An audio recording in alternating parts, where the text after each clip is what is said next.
Yeah, Abner here.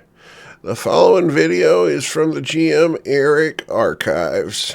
The video quality, it's pretty poor. The production value, it was pretty bad. But, they asked for it. Now, now the story, the story's here. And we are going to go ahead and go over to Marcember. Marcember is a port town. It's known as the spice capital of Faerun. They have a lot of trade that comes in and out, mostly in spices and various trade goods, textiles, foodstuffs. There's a lot of fishing that goes on in the area, specifically in the Lake of Dragons, which is just south of the town. People come in and out all the time, and the laws are very strictly enforced by the guards, who are known as the Purple Dragons. You can see them all over the place. They have a little emblem of a purple dragon somewhere on their accoutrement, depending on the specific guard. They don't actually have a set uniform, which is kind of strange for most city guards. Most city guard organizations have, like, you wear this armor exactly this way. The purple dragons just have an emblem of a purple dragon somewhere on them, and that's how you identify them. But from what we know of you guys, most of you, with the exception of Rilo, and possibly, let's see here, pulling up the names here while I get all situated with you guys.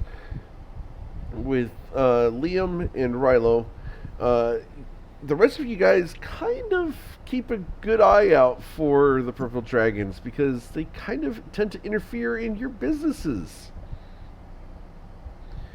You may or may not have a good working relationship with them. That's up to you guys. But let's go ahead and we're going to go through, and in order to get you guys rolling on this, I have had everyone receive a scroll from a contact, one of your underworld or professional contacts, and you will find that scroll also in the handouts up the top right hand side. This would have been slipped to the to Knick-Knack, Silas, Cass, and Knick-Knack, Silas, and Cass, and Anita would have received this scroll through their underworld contacts. Rilo and Liam, you guys probably would have received these actually from a Purple Dragon guard. Okay. These would have been surreptitiously handed to you without explanation, and the individual would have left you guys with just that information. So, before you guys go ahead and act on that, is there anything you guys want to do as far as shopping or anything before we kick off? As from what I understand, all of you are currently just individuals within the town. Well, I mean, Anita and Silas have worked together for a few years now. Okay. So Anita and Silas, are you guys actually hanging out together, or are you just aware of each other? Yeah, we're in it. We do jobs together. So Okay. We're in Marcem. We're probably, we're rooming at the same place. We're Okay. probably scheming. Cool. All right. So Silas and Anita are together, at least hanging out. Where would Cass be at this point? Probably stalking around some alleyway, like surreptitiously, just watching people. Okay. Cool. Trying to scope out a mark. Yes. Okay. The individual that approaches you is wearing a white robe with a low-drawn hood, also in white with silver trim. And as it hands you the scroll, you notice that the hand is actually feathered and clawed. And it hands you the scroll and then disappears further into the alleyway behind you. But I don't see their face, I'm assuming. You do not see their face, as they just walked up to you, knowing where you were apparently, handed you the scroll, and walked further into the alleyway and poofed. Interesting. Okay. Yeah. Okay. You may find out who that was eventually. Um, but Rilo, I assume that you're probably working with the guards at this point. Yeah, if it's morning time, I'm probably taking care of the horses and some of the dogs and things like that, feeding them and making sure they're all taken care of and they didn't get in trouble last night. Okay, cool. And Liam. I think he's probably just wandering around, just to get his bearings around the place. Okay, just hanging out. Yeah, just hanging out. All right. Cool. So, you guys receive these scrolls. Is there anything you guys want to do before following those instructions? I think it sounds like a good. Business is bad today. No one wants to buy love potions on a bridge. No? roll your performance. Let's see. Can I roll performance in? What is it? Yes, I can. Can't I? There you go. Yeah, you got a couple people interested in your spiel, but they're not actually buying. But yeah, so you guys want to go ahead and head over to the stables at this point? Sure. Cool. Let's do it. All right. Under the day. So you walk up, and you're going to see Rilo, probably already there because Rilo's dealing with the animals. Can I get Rilo to describe himself, please? So, Rilo's a really big man. He's 6'4", about 265 pounds. Huge guy. He's got light colored skin, but it's weathered. He's obviously not from around here. Every piece of hair on his body is blonde. It's not white. It's blonde. His eyebrows. And if you see any of his long hair, Ned, he's got a white, a blonde color to him. He's dressed in clothes that aren't from around here. They look kind of common. There's a couple of symbols and things on them, but nothing very, very fancy. A lot of leather and brown and green colors. He has a couple of scars on him. Looks like he knows how to handle himself. But he's not wearing any armor or anything of that nature right now. He just has a hand axe with him, and the hand axe it's not made out of metal. The head of the axe is a really dark stone, which is kind of odd. Most people think that a stone would chip too much to use. So, yeah, he's just a really, really big fella not from around here. He kind of walks funny. His mannerisms seem to be a little bit off. Okay. And, I guess you'll find out more later. Cool. All right. How do you guys want to approach Silas? Do you come up with Anita? Yeah, Silas and Anita will walk in together. They're linked arm in arm. Their steps are a little light.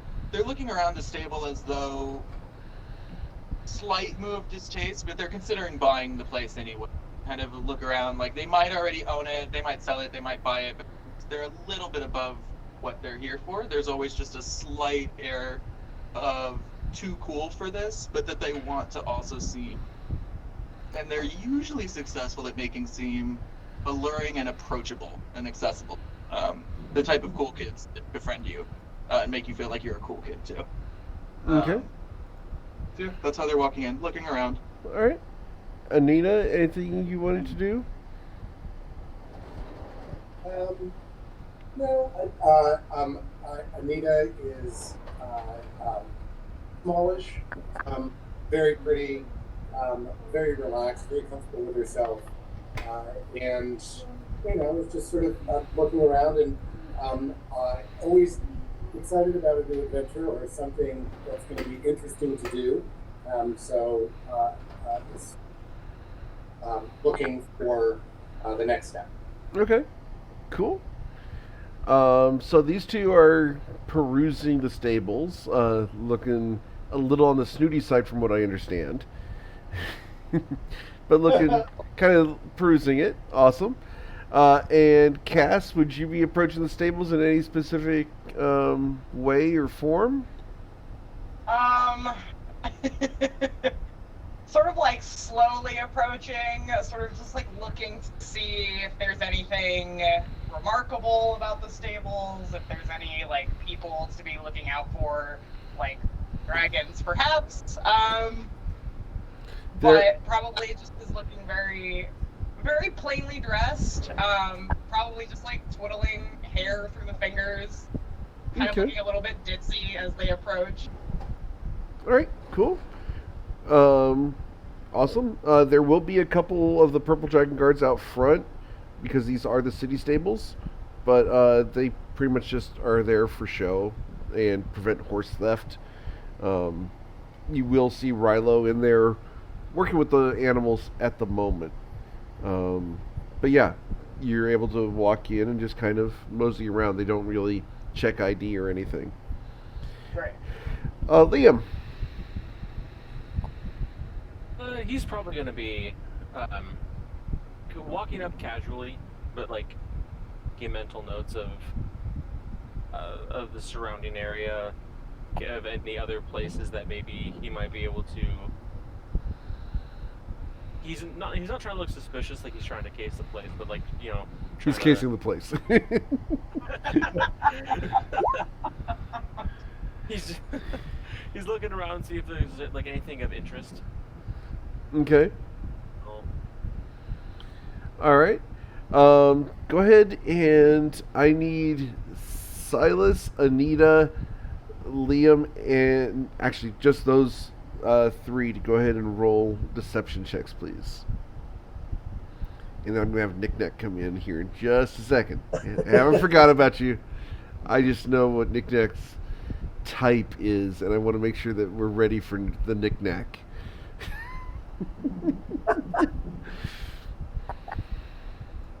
All right, so you guys are doing good. All right. No one's just like, oh, look, we're going to steal horses. All right, Nick Nack, what would you be doing at this point? So, Nick Nack's obviously a little bit on the shorter side of things. Yeah, surprise. He's gonna walk up. You almost hear like a little bit of jingling, with the clacking of little pieces of glass within a big trench coat that kind of comes down to his knees. He kind of sees the guards and sticks his head up, kind of like noble and bold as he kind of approaches, and waves the piece of paper he had gotten from the member, being like, I believe I have an invitation to be here today, and just kind of like tries to walk past the guards, all like kind of. Okay, roll a persuasion, I guess, because you're not really trying to deceive them or anything.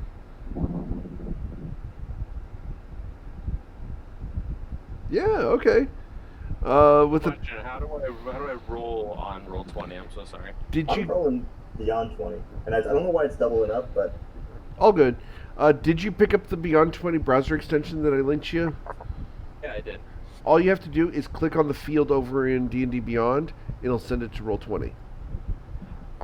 Gotcha. Okay. Yeah. So go ahead and, for example, go and click on the acrobatics for your character. There it goes, just like that. Okay. Super easy. So. Yeah, that's fine. Yeah, super easy. I love Beyond 20. It is an amazing browser extension. Makes life great. This makes everybody's life easier. Indeed. Yeah, tons of fun. All right, so you guys are passively making your way through, and Nick Nack kind of walks in saying he's got an invitation, and the guards look at him just kind of like, yeah, whatever. I make a wide berth around anything with an animal in it, because they're obviously a little bigger than me. Okay. Just feigning toughness, but cool. Go ahead, and I need everyone to go ahead and roll perception checks, please. I need everybody to roll perception checks.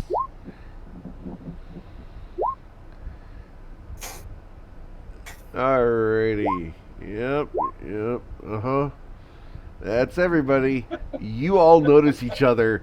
You all notice that you guys are all standing out. This is not your normal environment. You don't belong here. And you all can tell that. With possibly the exception of Rilo. Just because he's handling the animals. Let's see how well you're handling the animals, please.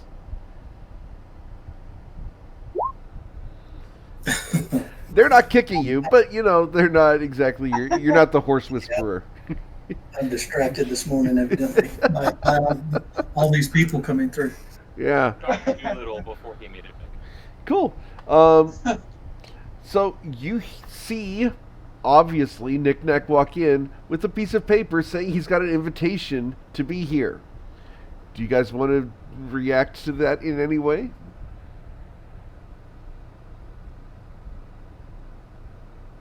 So I'll nod to it and kind of gesture upstairs. I think there's a meeting area up above the stables, and that's where we're supposed to go. So I won't really say anything, but I'll smile and nod. Okay. Gesture upstairs, and I'll finish up what I'm doing so I can head up there too. Cool. So the rest of you guys going to just go ahead and follow him? Because Anita says, "Well, cool. It looks like it's going to be a party." Okay. Private room.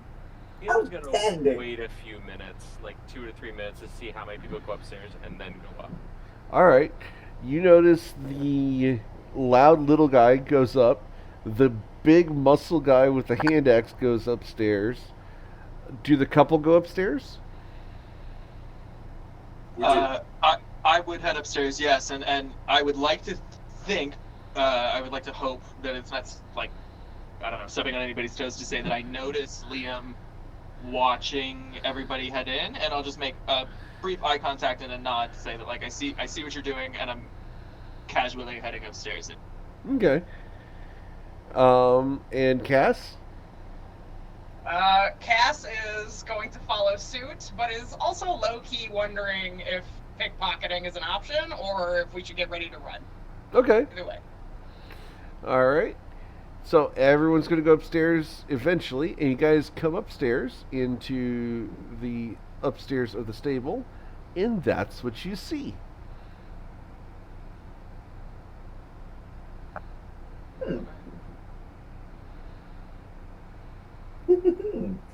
Did anybody else's instructions say anything about a scroll or potions or a mysterious bag left in a mysterious place?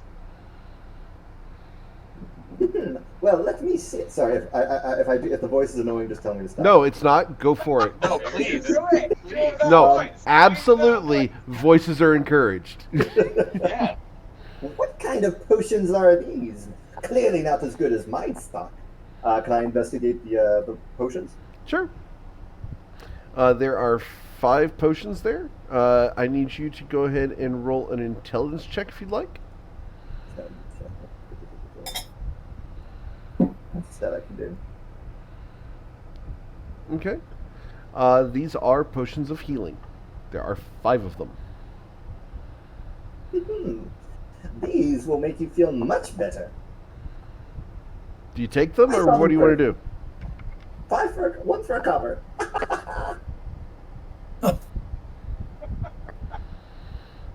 Okay. I'm gonna take one. I'm like, oh, I think this was meant to share. Okay. So you're going to go and take one of those. All right. Let me go and mix one of those. Cool. Go ahead and add that to your character sheet. Rockin'. Liam, Hello. seeing that one was taken, will also just go up casually and just grab one and put it in his bag. Okay. Silas will glance at Anita, sort of expecting her to take this part because he expects she'll get less resistance by for a couple if it otherwise be. Anita saunters up and pockets a couple of the potions. You While take. also look around to see where the dead drop might be. Go ahead and roll an insight check.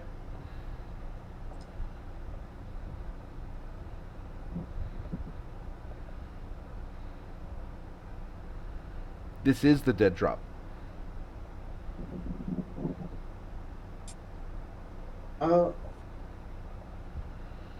So you took 2 of the potions, Anita? Yes, one for Silas and one for me. All right. Cool. So Add those to your Rilo, Go ahead, Rilo. Rilo will sit in the floor, kind of cross his legs, take out the paper, kind of roll it out on the floor, take a look at it. Okay. Obviously, somebody wants us to inspect and take a look at this stuff. All right. And I'll spread it out so that everybody can see it. But yeah, I'm interested in what's in the paper. Okay. So you're sharing that with everybody, or just yourself first? No, I'll spread it out on the floor all at the same time. All right. That is Sure. now available in the journal as well. So if you go to the top right-hand side of Roll20, click on the journal and go into your handouts, you'll see the foxglove job. Hmm.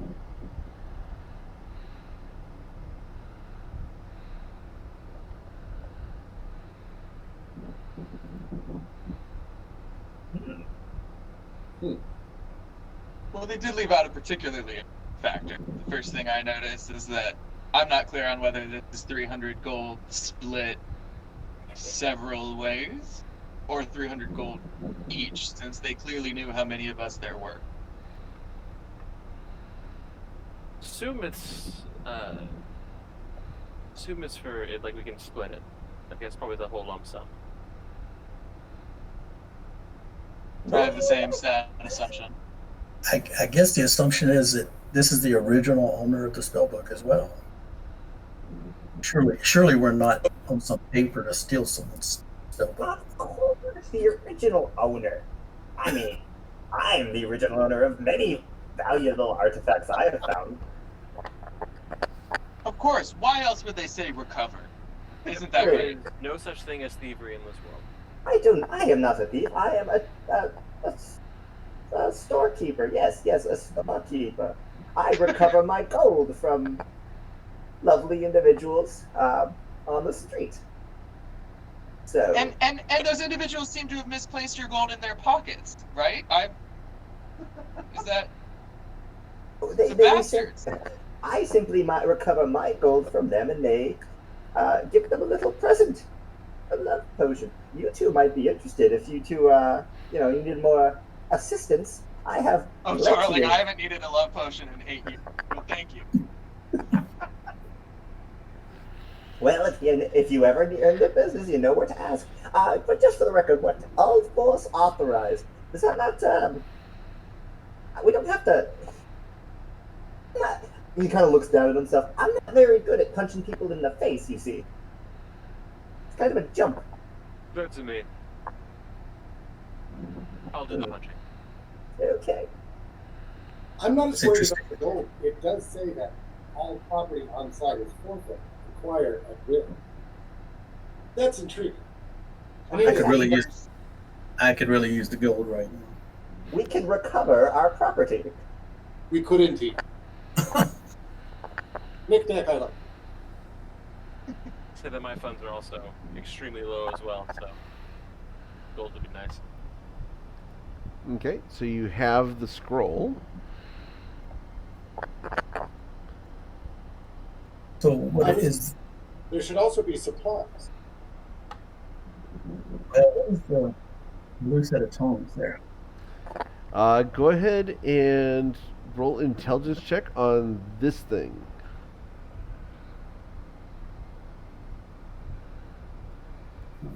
Intelligence check is all that good. Let's see. And I will go ahead and zoom in for you guys on this. That is Looks what like a compass. that is a compass. It is technically used for navigation, used on maps and things like that to measure distances, etc. But Rilo has no idea what it is. I mean, I guess he has an idea what it is, but he doesn't know how to use it. Mm-hmm. And what's in the brown bag? Do you open the brown bag? Yeah, I guess I wanted to clarify. Oh, I'm seeing the animation. I wanted to clarify that wasn't where we had already found the potions. But yeah, if nobody else is, Silas will go up to the brown bag and. The bag is heavy, it jingles, and as you open it, it is currently full of gold. Immediately inherently suspicious. Can he inspect to try and make sure it's real gold? Like Sure. not like a distorted value or illusion charm or anything. Yeah, absolutely. Is that would that be investigation? Yes, it instead would. of Perception. Investigation. Okay. Yep. You're looking for details, etc. Trying to analyze Oh. something. Yeah, it looks pretty legit. Yeah, doesn't it? I will immediately toss the bag to Anita, and with a gesture and eye contact that she will hopefully interpret as like, "Why don't you?" And Anita catches the bag. Everyone hears it jingling now. Yes. So everybody is aware that there may be some gold in there. DM's ears immediately perk.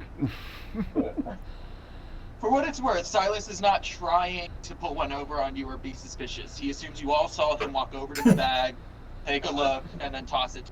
Like he's not trying to, like, conspiratorial here. Yeah, these are absolutely real. There's no question about it, Anita. How much Yeah. is in there? Looks real to me. Can we count? I assume it's for all of us to divvy up. Of course, but just let's figure out how much is in there for accounting purposes. I am a very diligent bookkeeper, you see. Do you count it out, or who I'm does? gonna watch him like a hawk. Yeah, Yeah, I Cass was is about all, to we're all say. gonna be watching. Yeah, let's pour it out. Anita, I'll suggest that we pour it out center for the. What? Because a gnome likes to steal gold? Fine. There. And then Yeah, we'll pull it out Anita at the gently center. lays down the bag and gestures to go right ahead and please count the money. All right.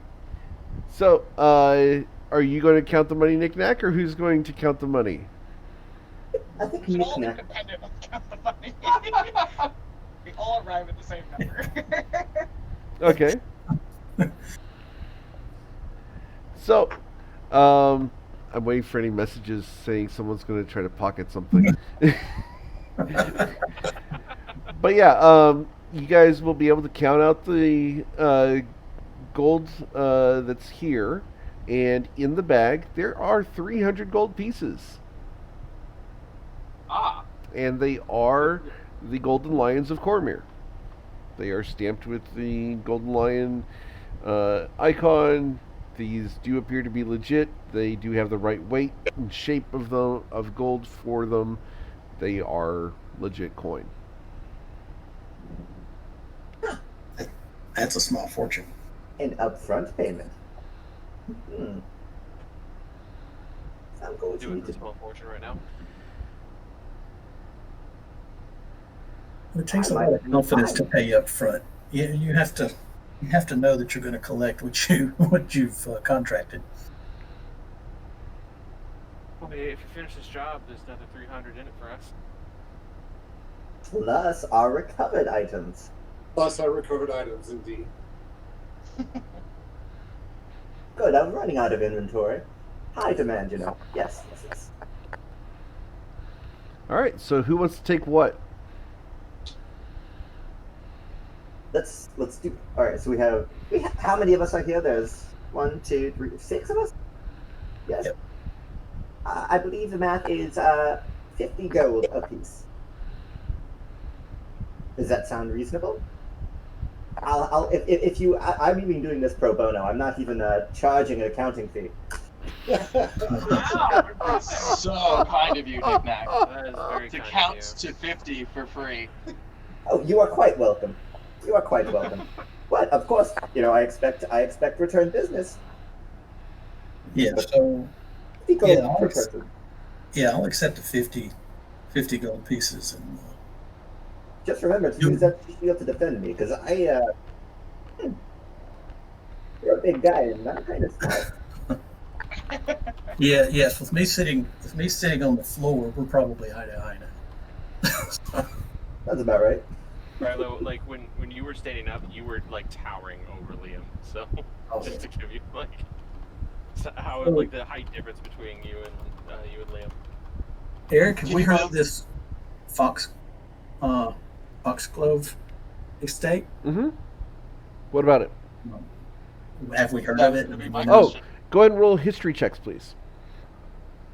All of us, or Yeah, anyone who wants to. I gotta figure out how to stop it from rolling twice. I'm sorry, what was the question? Oh, no, I can run. I got it. Somehow. All right, so Knickknack's heard of it. The rest of you guys, Anita and Liam, you guys might have heard a rumor about it, but Knickknack, the Foxglove Estate is a fairly large structure. It's 3 stories tall, which is a sizable building even in the town of Marsember. It has a backyard, not overly large, a couple trees in the back with a little bit of an outbuilding back behind, but it's a fairly wealthy estate, and they tend to have a decent number of guards there that take care of the place. Knick-knack, do they throw parties? Do nobles throw parties? Yes. Sorry if I use profanity. Does a bear shit in the woods? Big fan of profanity. Just thinking myself. But sorry. I don't know. I don't have an invitation. They haven't they haven't come down to my shop yet. so where is They- your shop? Well, it is where I need it to be. It's magical, you see. It travels with me wherever I go. See. Yes, but I do believe that this location has a couple points of entry. Just it's in the noble section of town, so we might have to watch out for guards. Hopefully there won't be too much of a problem. Well, I hope not. Is there someone living at the estate? Is it just the guards? There's usually a family living there, yeah, and in fact, there is a current. Knickknack would know that there is currently a family living there, specifically a gentleman, his wife, and a very old man who very rarely comes out. It's a weird setup. They have a couple, and I think maybe a grandfather. Okay, never comes out. Must be busy. It's suspicious. Doesn't seem like the kind of place we have a dead drop to rob. Have I heard about an old creepy man living in a house, in a really big house? Where have I heard that before? Story of my life, kid.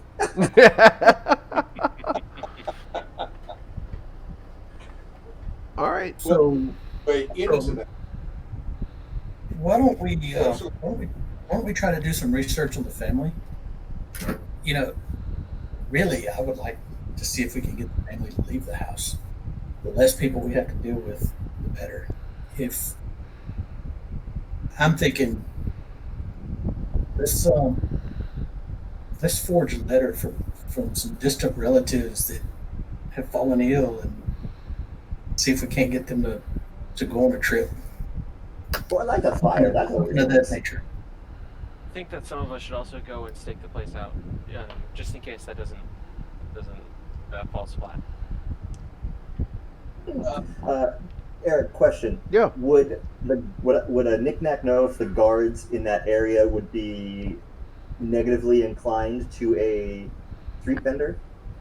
No, not at all. Well, I do know that maybe it's time for my shop to move to wealthier ground. I can open up shop somewhere, gain some information, maybe peek over or under the fence, depending on how high it is. Could use a bodyguard. Cool. Yes, that'd be very nice. Add a lot more legitimacy. Who's the one staying with the bodyguard? Was that Doug? Yeah. Liam. Yes. Oh, I could. You could help me sell many. Ooh, the possibilities are endless. Yes. I quite like this.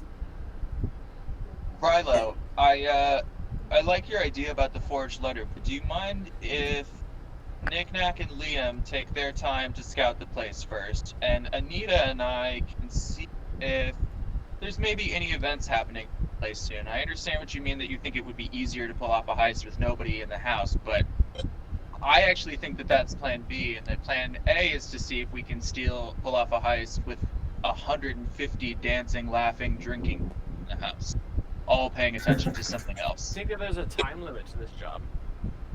Yeah, there probably is. So if there's not some sort of social event going on in the next week, then we can, then we can go with your plan. But it's while you guys scout the place out, it's perhaps something worth looking. Oh yeah. I gotcha. I would like to say that I could be quite entertaining at a party. They wouldn't want to take their eyes off of me. You can make up an event. Oh my God! That's not a. We could turn you all into street performers. No, wait, Liam. Liam, say that again. There's nothing like convincing people to throw a party, quite like telling the entire town you've already decided to throw the party. Yeah. That's a great idea. If we make it convincing enough, if we have some performers already there, then, I mean, crowds draw more crowds. Oh, it has to be a costume party, doesn't it? We can make it Every party's a costume party. Yes. Hell, half of us are in costumes right now, is my experience. So, I guess we all have an idea of what we're going to do here. Do y'all want to just meet here tonight, or take the day to try and maybe scout the place a little bit, get some information on the people who live there, and then meet back here sometime tonight? Should we meet here or should we meet somewhere else? I think meeting up at the same place multiple times might draw suspicion. Good point. Yeah, we can meet wherever. This is the only place I know. Eric, is there a tavern close by to the stables? There's not a tavern, or to the stables. Yeah, there is a tavern nearby the stables. You can actually go over to the Longstriders Consortium, which is an adventuring guild, and you can go there no problem. If you want to go there and hang out, it's absolutely an option. Alternatively, near the Foxglove Estate, there is the Relaxing Turtle, which is a outdoor cafe. Do either one of those, preferably a place with walls. Yeah, I like the idea of the... But I'm flexible. We're flexible.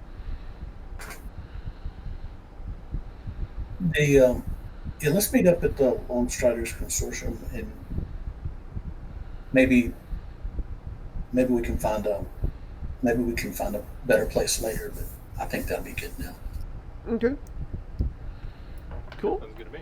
All right. Did anyone want to take any of these last two items? I'll take the healing potion because I have a feeling I'm going to get punched in the nose. Take the compass. All right. And what is this, Eric, right here? This That's white a thing right hole. here? It's just a hole in the... Well, yeah, but I didn't know the white thing... I wasn't sure if that was part of the structure, like the white bar. No, it's part of the daylight that you can see through the hole. Oh, it's cracking through the daylight. Got it. Sorry. I thought it was like a tiny little rolled up... All good. Nope, you're absolutely right to go looking for that kind of thing because I will hide things like that in the maps and stuff. So, good job. Anita will talk. I'm sorry. Right. What's Anita doing? What? Pocketing the compass? Did somebody already get the compass? Yeah, I got the compass. Yeah. Oh, sorry. Yeah, Liam took the compass. Okay. So, you guys going to head downstairs, or is there anything you want to do while you're still up here? Are we all going to describe our characters? Yep, let's go ahead and get you guys to describe the characters. Now's a good time because you're all standing in a circle. And Rylo's already described his character. Silas, can I get you to describe your character, please? Sure. Yeah. Silas is a half-elf. He looks probably like, I don't know, what we would think of as college age, early 20s, maybe mid-20s is his appearance. I think I have the little picture up there. He can look like a lot of things. So I think the physical appearance for right now is less important as the air with which he carries himself a little bit. He learned growing up how to project an air of hopeful that he lands most of somehow both superiority but approachability as well. Again, sort of the cool kid at school that somehow makes you feel welcome, like you're also one of the cool kids. It's the way that he's learned to disarm people. So yeah, other than the picture, I think those are probably the most important things about him right now that I can, in terms of how he's himself and carrying himself. Okay.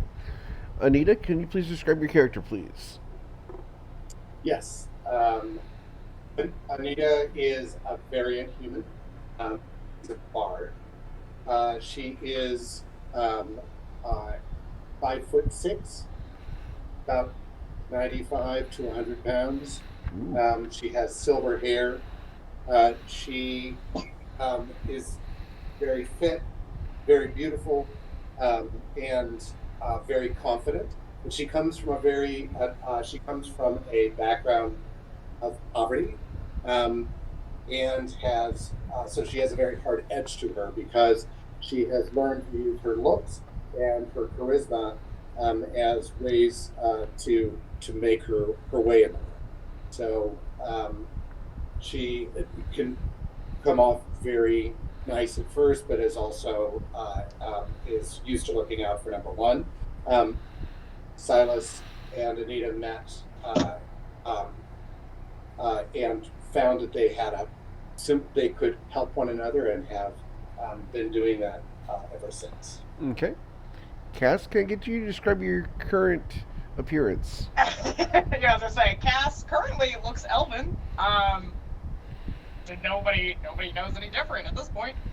But yeah, long blonde white hair, very casually dressed, but obviously very like simply dressed, a little bit like country simpleness, and then mostly is spending their time currently looking bored. I was about to ask, do you mind if I ask, like, how are they? I know you said Cass walked in looking a little bit like playing up the like ditzy, vulnerable, like, oh, I'm just a girl wandering through. But now that we're upstairs and like talking to one another as professionals, what is her air like? Has her air shifted to a more? I think she's still kind of I think everybody's probably like, why? At least she's pretty. Like, why is she here? Okay. Okay, I can dig it. Knick-Knack, can you describe your character, please? Sure. So Knick-Knack is kind of scruffy, got like I'm gonna post that. Kind of like wearing a long trench coat, warm brown, like kind of raggedy leather trench coat underneath a tunic and whatnot. Has like a small beard going, lighter hair, and I'm gonna use the cap because I'm definitely planning on using that for some funny stuff later. But just kind of, he looks kind of shady, not in like the I'm gonna rob you kind of way, but in the kind of like used car salesman kind of way. Okay. Yeah. Cool. And Liam. Liam, elf. What elf to be specific? Staying about in between 7 and 5'8". Fairly thin, definitely just above 100 pounds, but very not. I wouldn't say ripped. That's not the right word, but like very fit. You can definitely see clear muscle. Wearing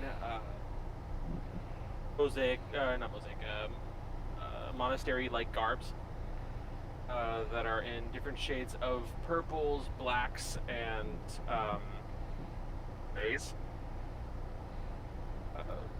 Some like very worn-looking sandals, like the kind of sandals that kind of like wrap around your ankles, almost like boots. Okay. With a dark, almost mahogany color hair, tied in a ponytail that reaches the top of the spine. Okay. Cool. All right. So you guys have scoped each other out. You guys have agreed to go and work on projects today and meet up at the consortium later. You guys have picked up everything from the dead drop, including 300 gold. And is there anything else you guys want to do while you're still upstairs, hanging out in the morning of Marcember in the roof of the stable? Silas would just quickly ask, not to pry, but Rilo and Cass, I assume we've all also ourselves names for reasons. I know that Nick Nack and Liam are scoping the place out, and Anita and I are looking for a party or getting ready to throw a party. But do you have any idea what you'll be up to? What? Yeah, I'm gonna try and find out more about the family. I know a few. I know the guards in this area a little bit. I'm going to talk to a few of them, see if I can learn something about the family, and I may actually try to get hired on by the family. See if they need some muscle in their stables or around the house, or if they have some odd jobs or something to do. I'm always looking for work, and might as well work for them Okay. if I can get a job. Nothing like having From an the people inside that man. you're about to steal from. Yeah. Recover. It's not thievery if it's already ours. Stealing it back from somebody else that we have no idea if they stole it already. From somebody else along the line. Cass? Cass would like to also learn more about the family, particularly if they're in sight anywhere. Just to be able to observe them and watch their going about. But that might, I assume, require them to actually be staking out the estate first and then following them later. Okay. I think we might be able to stick in groups of 2. Okay. What do you guys think about that? I like that idea. Yeah. Sounds wonderful. Does anybody want to have a look around up here and maybe cover our tracks? You are a wise man. I'm gonna Maybe there's some evidence of who dropped this off. We missed. I was take a look outside. Yeah. Nick Nack sticks his head out the low window if you want to go up the upper window. I don't know if I can reach the upper window, but I'll sure give it a try. Maybe I'm not. I figure this is about I can fall out of it. Yeah, you guys look out the front of the stables. You are directly over the guards, who are currently ignoring the fact that you guys are looking out the stables up there. But you see out into the street, there's people going to and fro. There is no sign of anyone who dropped this off. If you guys want to go ahead and roll I don't even need to roll an insight. Whoever dropped this off was probably here, and you guys probably could have seen them if you had checked earlier. But they have since left the area, knowing that you guys are up there and have taken care of business and have met, etc. They observed the fact that you went up there and everything. Is there a chance that Liam could look back at the way that they came and see if anybody is try not to draw any attention to himself, but see if anybody has been listening into this conversation? Sure. Go ahead and roll perception.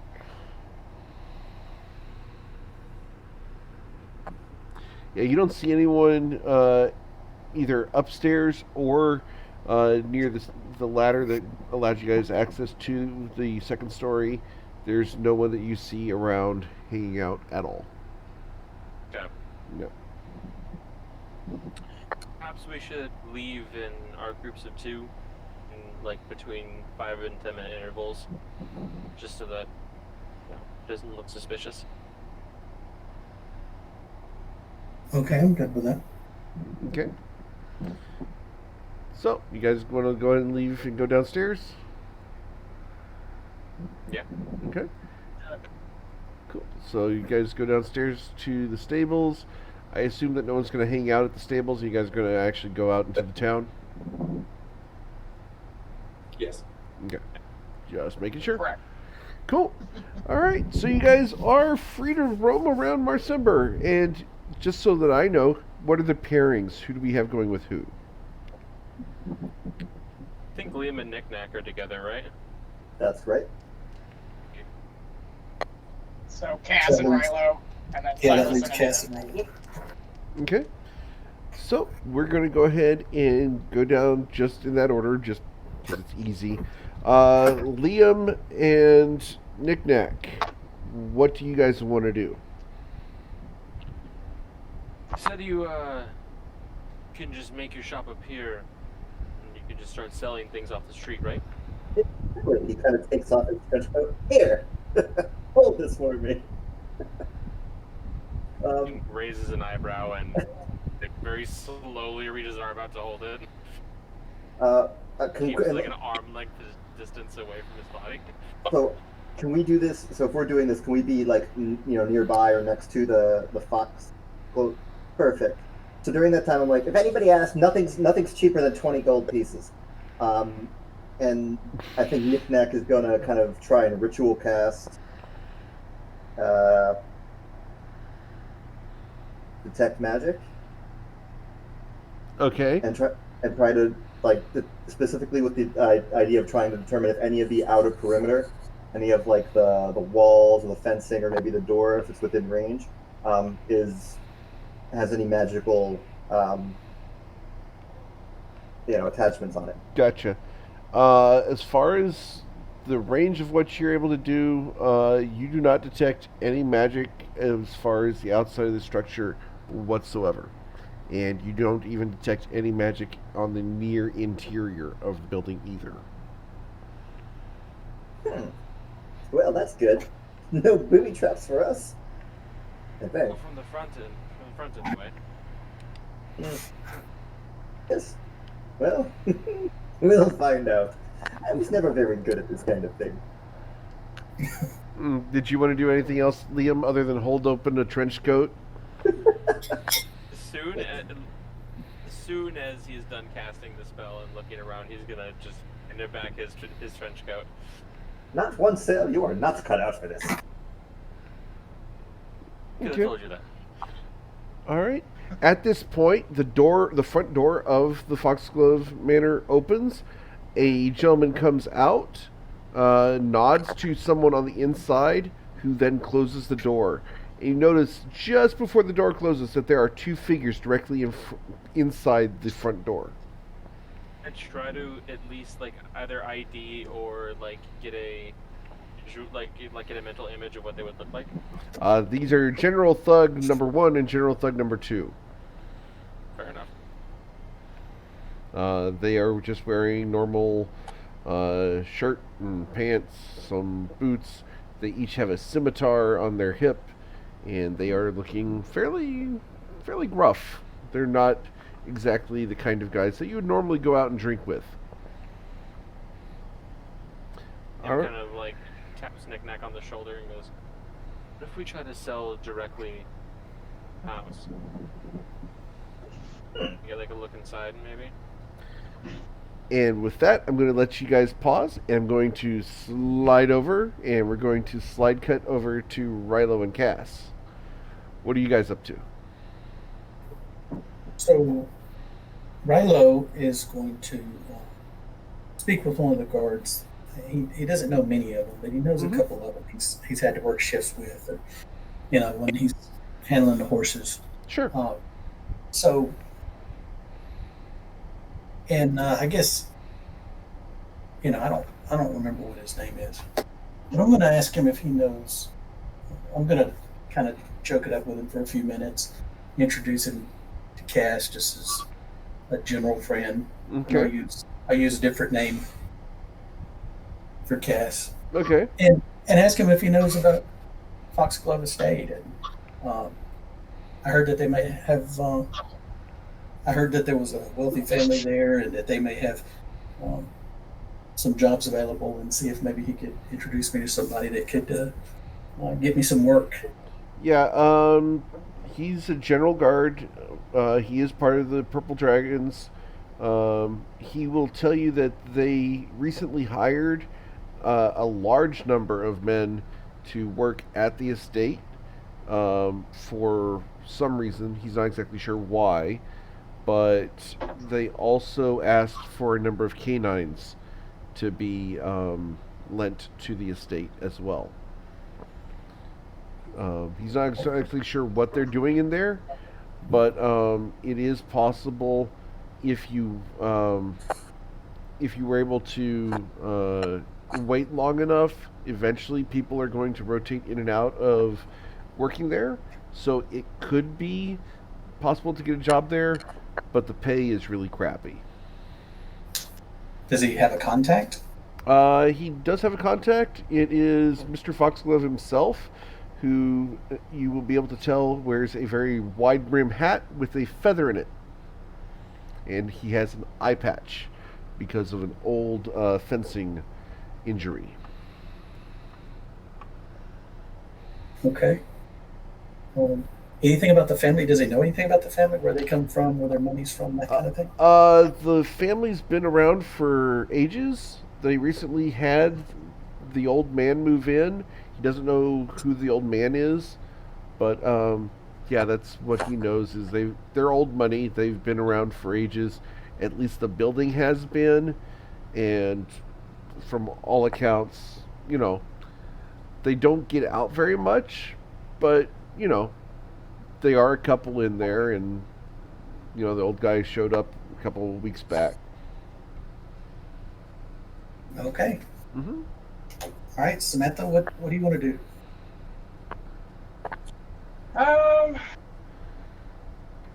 I mean, Cass at this point is probably sort of making a fool of herself, like, oh my god, I just really love puppies. You said they're gonna have canines here?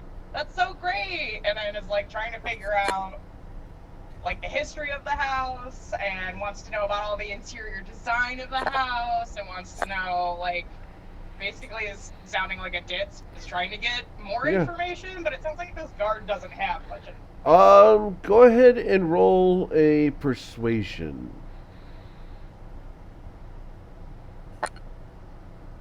See. Okay, yeah. He tells you that there are 3 floors to the estate. Each of the stairs is a switchback with a landing that is a blind landing, so you can get up there and not see the floor below. So that's easy to do. There are many, many doors inside that are easy to close. They are all in very good repair. They do not creak on any hinges. And there is an outbuilding behind the estate itself that he's not sure what's inside of that, but it's something back there. The fence is made out of stone, and he knows for a fact that it is designed to prevent tunneling under, as the dogs are not able to dig out from underneath the fence. Got it. Is there any kind of like lattice work that I don't know, we could climb if need be, or like extra windows that we could get through? Balconies. Let me go ahead and look at the map real quick. He tells you that there is a double door in the back, and there's a second door that's separate near the side of the building, but that's also inside the fenced area. But there are windows, but recently the windows have been boarded up and curtained from the inside. Almost like they're trying to be very private. Yeah, I wonder why. But they do have food delivered there every day, and they don't tend to come out very often. Okay, that's good. Cool. Yeah. All right, so we're going to go ahead and leave you talking to the guard and maybe wander off eventually, and we'll slide over to Silas and Anita.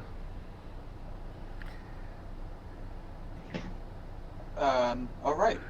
As we leave the stable, can you remind us where, like, geographically, a little bit where we are in relation to the Foxglove estate itself? And It's about a 30-minute walk to get there. You're going to cross a couple bridges of waterways the town has several waterways that connect down to the ocean itself, and the bridges are covering canals. You just cross a couple canals to get through. The nobles' quarter is in the southern part of Marsember. It's fairly obvious when you get there. The grounds are much better maintained. You will pass the open air cafe, which is the Relaxing Turtle. There's a group of odd individuals there, kind of relaxing at the moment. There's a lizard man and a very tall individual with a mask and a spear who is attempting to put the moves on one of the waitresses as you guys pass. And the lizard man kind of ogles you guys and flashes a toothy grin. And now at this point we're about halfway the distance between the stable and the estate? You're closer to the estate itself. You're probably a good block away from the estate at this point. Silas will glance at Anita and sort of perfect, like the moment serendipitously fell into her laps. Yep. And up ahead, you see Knick-Knack and Liam out in the street in front of the estate, and Knick-Knack's doing his best snake oil salesman, I assume. Emma just standing there, arms crossed. I'll pay them no mind. Okay. Like I don't even notice they're there, and Sure. gesture for us to perhaps head into the Relaxing Turtle. Okay. Yep, the Relaxing Turtle. It's a open air cafe with a little tiny metal fence around it. Little circular tables with little metal chairs. It actually has the umbrellas and everything. The sign out front is literally a turtle on its back sipping a cup of tea. Go ahead. Oh, sorry. Just as we're heading in, Silas will lean into Anita's ear and ask quickly, who are we right now?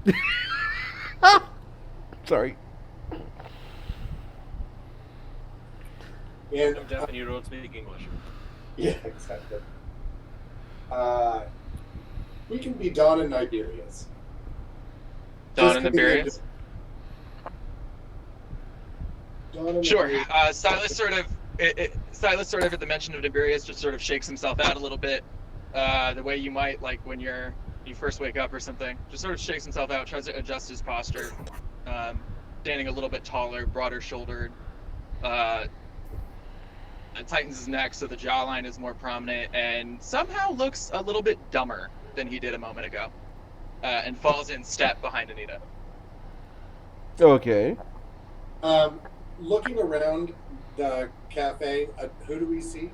Like I said, there's a 6 foot tall, slender man in an overcoat and a featureless mask, wielding a spear, and he's kind of trying to put the moves on the waitress as she's trying to help other people.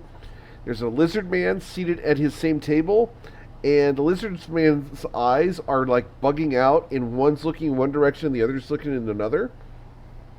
Off to the side, there's another gentleman who is a 6'8" bronze dragonborn who is sipping coffee with a half-elf woman that is very obviously an archer of the Purple Dragon Guard. Quick question, Eric. Is it legal to... Sorry, super quickly. Just quick question, Eric. Is it legal in Marsember? I assume you can be, like, open carrying a dagger or a sword or whatever, and people don't look at you sideways. In fact... even if you're not, like, a guard. You can't unless you have it peace-tied. There's actually a very big style thing in Cormyr and most of the countries in the area, but mostly in Cormyr, there's a style about peace-tying your weapons unless you're a licensed adventurer. And the fancier the knot that you have, the higher station you have in society. And the idea is you get this very elaborate knot, get it in shapes like flowers or animals, etc. But the idea is that if needed, you could pull on a single thread of the knot, the entire thing unwinds, and you're able to draw your weapon. But they are to be peace-tied unless you are an active adventurer. Can we assume, based on what you and I spoke of Silas's backstory earlier and where he's from, that Silas would know that Oh, already yeah. and be able to have peace tied for sure. Okay. Yeah, great. sure. Now the question is how well, how fancy. That's what I was going to ask, is if I roll to see how well of a job he does it in a fairly noble. Yeah. He's not going to try and look like he's the king's son or anything, Right. but like a fairly noble job. Let's go ahead and see your sleight of hand. Sleight of hand. Okay. All right. Unless you want someone else to do it for you. No. I'll try. Oh yeah, there you go. You're able to do a very nice peace tie. Great. So I'm falling into step behind Anita. Nothing's different for right now, but I just wanted to have that prepared. Yeah, Okay, absolutely. Go ahead, Steve. Talking about the weapons, would Liam's quarterstaff strapped to his back, would that be considered a weapon, or would that just be Yeah, it would. a walking stick? It would. Yep, and it would be tied to your belt or to your strap. Yep. Unless you have your adventuring license. Would Liam have his adventuring license? Did you buy one? I don't think so. Guess what? You don't have one. Well. Okay. Yep. Okay. Guess what? None of you have one. That doesn't sound like Yikes. a foreshadowing. Oh, Anita and Silas have not worried about having the proper forms. We'll see how we get that. Yep.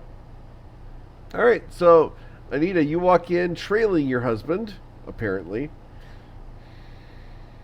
I do. or your manservant, either way. Or no, it's the opposite. I'm falling in step behind. I've fallen in step behind it.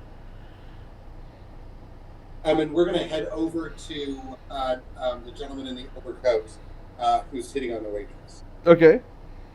And I sit down right next to him and lean over and say, she's not going to pay any attention to you unless you stop paying attention. He looks down at you, and he kind of bows super deeply to you, and takes your hand and kind of puts it up to his mask as if he's kissing it. And he's like, I know, but you came over and paid attention to me. And Anita laughs and daintily draws her hand back. Okay? The waitress walks away. What's that? The waitress walks away. The waitress walks away.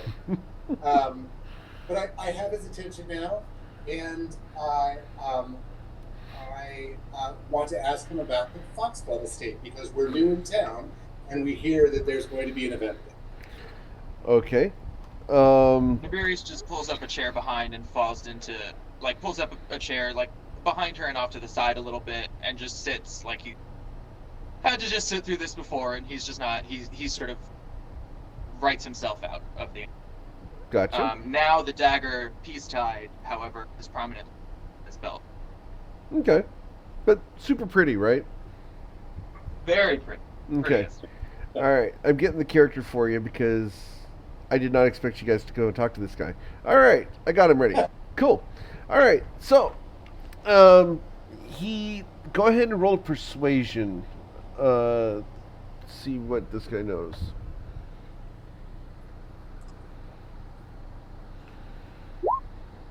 Ooh. And he's going to... So pretty, Anita. He's going to see... Yeah, okay. So he's going to go ahead and spill.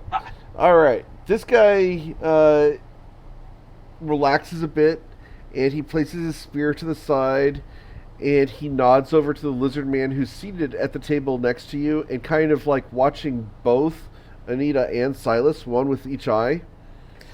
And he goes, well, I'm not supposed to talk about this, but we did a job there a couple days ago. There's a little girl that got taken, and we had to rescue the girl from inside that building. There's a lot of people in there. We did it really sneaky like. We were able to go in the third story window and get her out with no one noticing. Not sure if you could do that either. But the dogs, they love steak.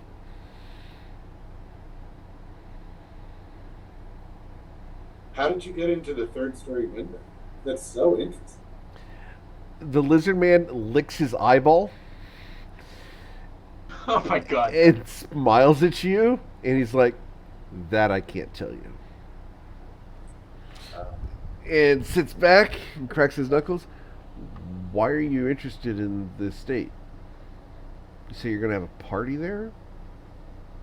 Well, we're aristocrats ourselves. We're in town. We're visiting. We've wanted to find the prominent families and see, what the social events are. What's Okay. coming up like that? All right. I'm a, Go ahead. I'm a bard, and sometimes it can be fun to join the social scene and entertain some of our peers.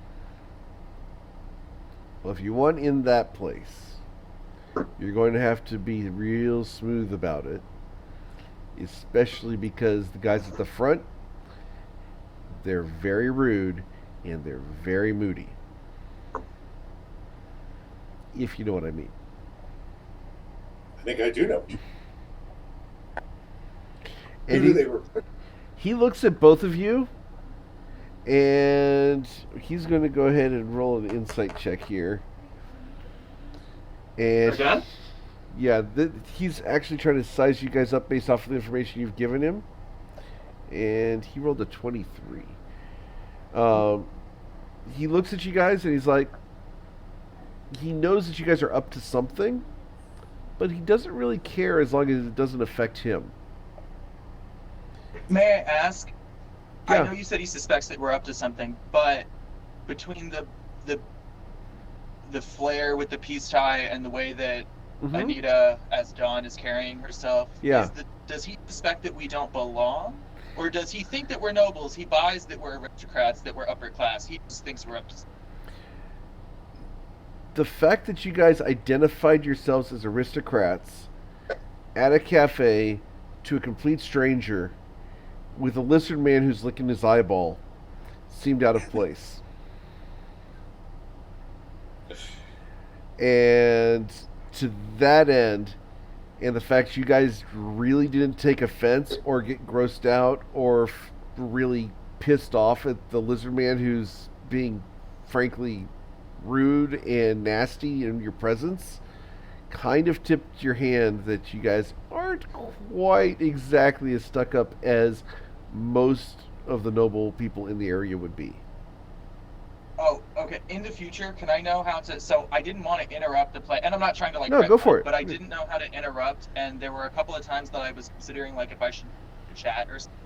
Yeah. But where when he said something that I found grimy, or when he licked his eyeball, I wanted Nibirius to kind of visibly scoff or roll his eyes or whatever in the Yeah. background. Feel free to interrupt specifically me. to sort of Feel preempt free that. to feel free to interrupt me. Okay, because Yeah. I didn't know to step on the toes of the experience, but I was Oh I no, was trying to absolutely. Absolutely to- do. react that way. Okay. Absolutely react that way. That's kind of why I'm doing that. Is let's see, do they pick up on this? How do they react? And Yeah, sorry. It's virtually it's a little harder to know. Oh, I if know. I don't want to interrupt Steve or something, so I hold back a little. yeah, unless I hear it, I don't consider it as being done. So I understand that you would have done it as yourself, but I don't know if Anita would have done so because she's so wrapped up in the conversation with this handsome gentleman. Yeah, I don't know that Anita did, but Nibirius in the background was scoffing and rolling his eyes. Okay. Oh, Anita found it charming. Okay. Yeah. Yeah. He puts a couple silver down. He's like, "Let me pay for your tea. Have a wonderful day. I have to be going. All right, Will there be so anything it's else?" Could we talk? Could we motion for the Anita would like to motion for the waitress to come over, and just mention to her that I hope that helped. I wanted to get rid of him for She's like, well, he'll be back, and I invited him over. Oh. It didn't appear that way when I first came in. I'm so sorry if I stepped on your toes. Oh, no, that's fine. That's fine. That's fine. I mean, he paid for your drinks. You're fine. Thank you for coming in. Absolutely. You know, have you been here a long time? Have you worked here a long time? Yes, I've been here for 2.5 years. My name's Janine. I am the owner's daughter. Oh. You know, I'm very interested in a family that lives around here. The Foxgloves. Well, the Foxglove estate. I Mm-hmm. understand that there's a family that's living there now. What can you tell me about them? Mrs. Foxglove has deliveries made from here pretty much every day for lunch and dinner. Mr. Foxglove doesn't come out very often, and the old man, we've seen him once as he walked into the building, but since then he hasn't come out. Very odd individual, pointy ears.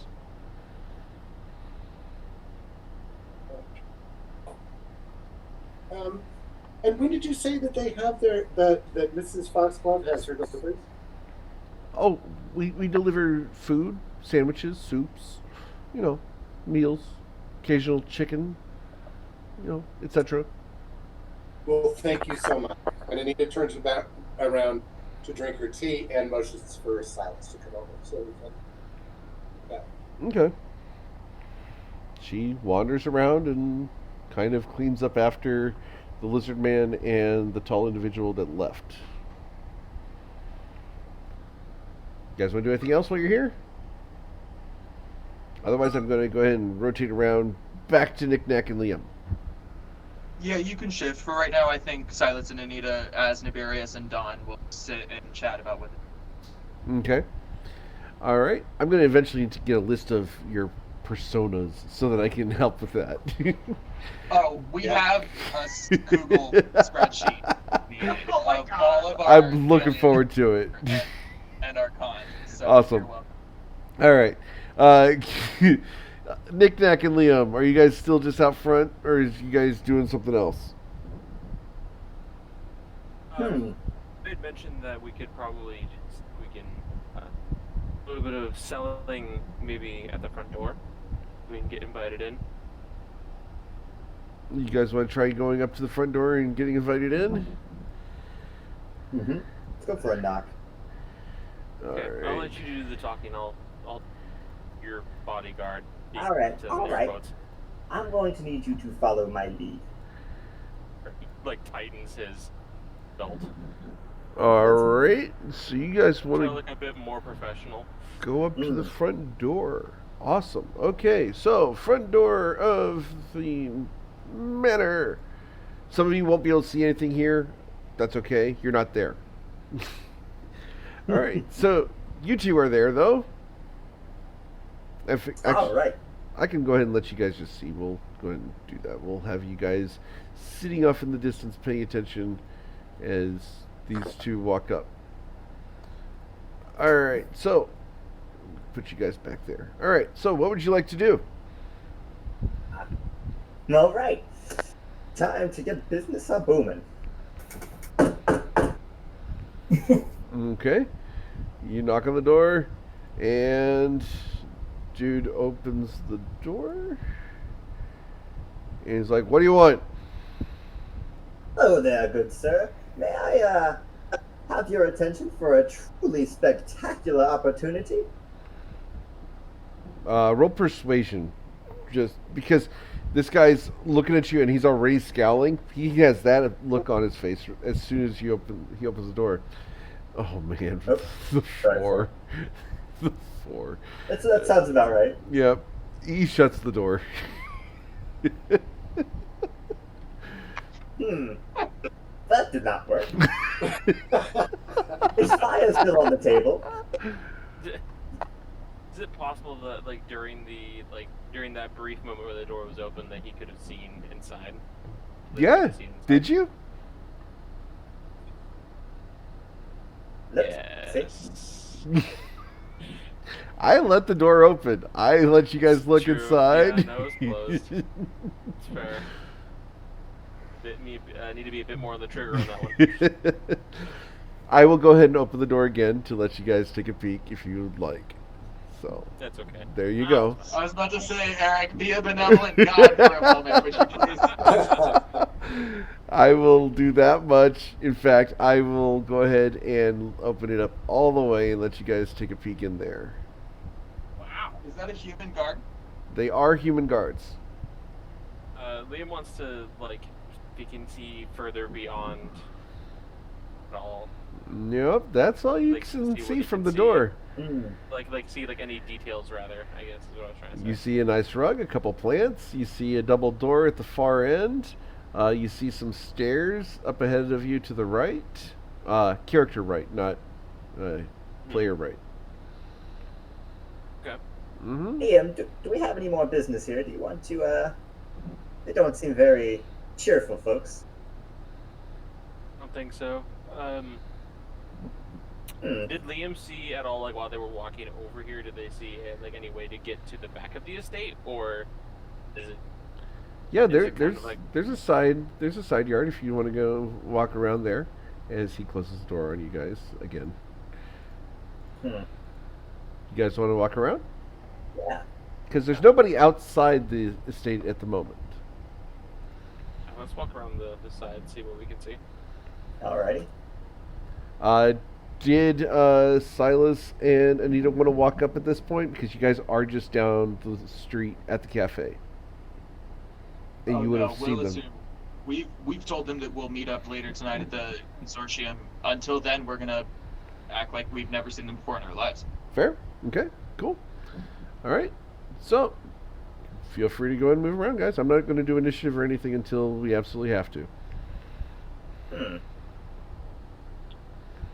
It's kind of fun to leave things up to you guys and be like, haha, they're walking around. They're going to screw this up. Yeah, right. It's fun this way. As I zoom out to catch both of them as they're going in opposite directions, splitting their own party. I'm coming back. Don't leave me. There's a song. I will link it later in Discord for the people who are newer. You guys will appreciate it. It's called Never Split the Party. It's hilarious. I don't think we should be staying here. Those guys did not seem very happy. Maybe I can make the Right. door smell of it. I agree, let's, I guess let's, did we, what was the place we were going to meet up again? It was the tavern, right? That sounds like a good spot. I could use a beer. Okay, let's go. Alright, and with a knick-knack, paddywhack, give a dog a bone. I love it. I knew it was coming. I knew it was coming last week. Check that off your bingo card, folks. Yeah, right. Tick. Mm-hmm. Was that the free bingo card bit, or was that like... Yeah, something along those lines. That's like the center square. Mm-hmm. Let's see, okay. I think center square is split the party, which we already did. So. Oh, I got you, yeah. Alrighty. So, we're going to go ahead and go back to Rilo and Samantha at the moment. I had a clarifying question, actually. Yes, ma'am.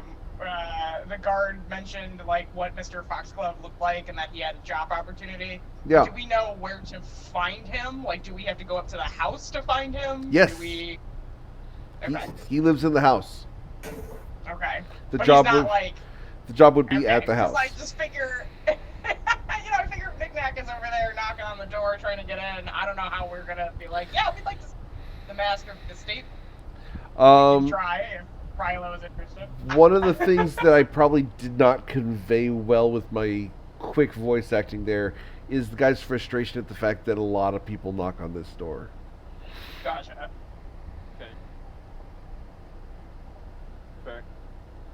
So, Rilo, Cass, anything?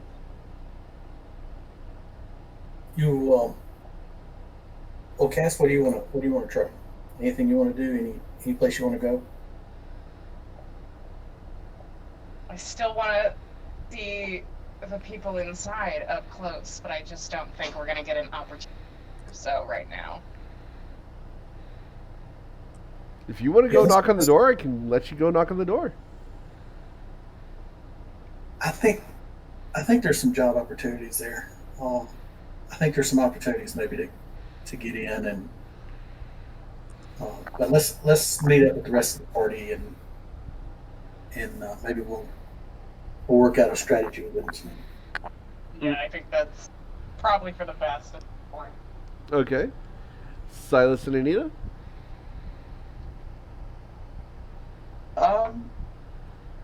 At least have another drink. Tip the waitress, but Silas will look at Anita and ask if there's. How else do you want to spend your day until we meet up with the rest of our lovely crew? Any other places you wanted to go? Shopping you wanted to do? We do have Drinks you 100 wanted gold. to drink? We do have 100 gold, but I'm thinking. I mean, I'm at least planning on keeping some on hand for a convenient bribe later, but we can always get around that too. In fact, Eric, do you think that by paying for these drinks we would have made change? Oh, absolutely. Oh no, the guy paid for our drinks before he left. Yeah. Never mind. You can hang out and buy more. I mean, that nothing stops you from doing that. But yeah, you can absolutely get change. That's easy. Yeah, And why don't we hang out for one more round while we chat, Nita, and get some change for this gold in case we need to use it. cool. Yeah, you're able to make change, no sweat. I'm not even going to worry about it. Cool. Yep. And then Anita, is there anything else you were thinking? No, I Or think Dawn? that's some Sorry. good information. I don't know that we can continue to just jump around to everybody in the bar asking them what they know. No, of course. I just That's You've good probably advice. found out most of the information you're going to get without either Yeah. going into, scoping out, or otherwise checking out the establishment itself. Yeah. Oh, Unless there's any shopping you wanted. Oh, sorry. Go ahead. I didn't. Sorry. I was just saying it probably doesn't hurt to take a walk by. Now that we have a little bit more information, maybe scope the place out a bit. On our way. Sure, I'm happy to. Yeah, I mean, if we were to just casually walk by as we were headed other places and did a light look, do you think we'd be able to see because we don't know that other people have learned this as well. So do you think we might be able to see like Sure. the number of guards, or if they're posted like by the front gate or by the corners, Sure. or if they're patrolling versus static, Yeah, things well- like that as we walk by? Yeah, absolutely. We'll go ahead and walk you past there real quick. And we'll just drag Anita and Silas over and move the rest of the observers out of the way. There are no guards on the outside of the building, as far as you can see from the front. Does the roof look like people could be walking on it? Like, I would look for guards on the roof, but does it even look like, is it slanted and slatted or something? There could be. It is a sloped roof, typical of a oceanside town, in order to keep the rain off, etc. But if you've ever been to Miami, the structures look like the houses there, fairly steep roofs in order to get the rain washed off. White stucco on the outside, some stonework, nothing super fancy. The roof does have tiles on it, so if someone were to walk up there, it would be very gingerly for risk of breaking the tiles. And then my final question, I don't know, you haven't Anita, but my final question is just, as we were leaving the revolving turtle and as we were spending our last drink there, did I happen to notice anybody running around looking like they were making deliveries, like they were a courier, like they were the person at the restaurant who is shuffling deliveries to and fro? Oh yeah, you'd see someone just getting ready to take a delivery over to the Foxglove Manor. Yeah. Would you mind describing that person? It's actually for me? Janine, the waitress herself. Oh, it is Janine. Yeah, it's a small little cafe. It only has 5 tables. Little tiny place, and it's the relaxing turtle. And yeah, she's gonna run down the street, deliver the thing to the door. unless you guys want to do something. No, but I want to note the orientation of, like, I want to be able to very accurately describe to everybody the layout of this establishment and where the kitchen is in relation to everything else. Okay. And the route that Janine took when she left the. She comes straight up to the front door. She knocks on the door, and you guys can see this, assuming you waited in the street. The guy opens the door, takes the delivery, and he waits for a moment for you to look inside and mosey around for a moment. No, I'm fixing Dawn's dress. We are not making it obvious at all that we are looking anywhere. That she's holding her hair up. Yep. There's something on the back of her dress. I understand. I understand. Yeah. But Eric says, "I give you time to look inside and stuff." Okay, great. Just clarifying. That we were not being obvious. Yeah. No, Eric gives you time to look around inside. If you guys want to shift around at that entrance, feel free. You guys can go ahead and move all the way up into these squares right there. You can be anywhere outside that door right now for free. Okay. I have mounting.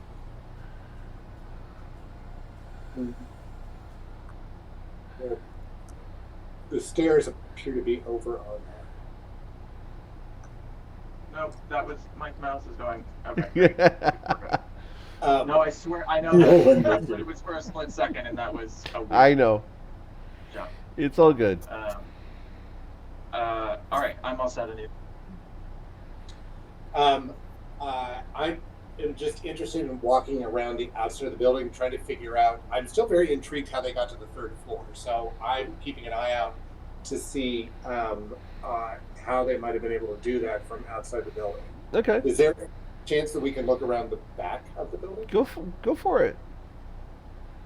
Is it like also is that like also a side of the street where there's stuff going on, like on this side of the street, or would it be like, is there nobody else in the back of the building other than whoever? As far as you see, there's no one on the outside of the building. Silas, did you want to join me? Yeah, Nabirius falls in step behind Dawn wherever she's walking. Like he's something between a butler and a bodyguard.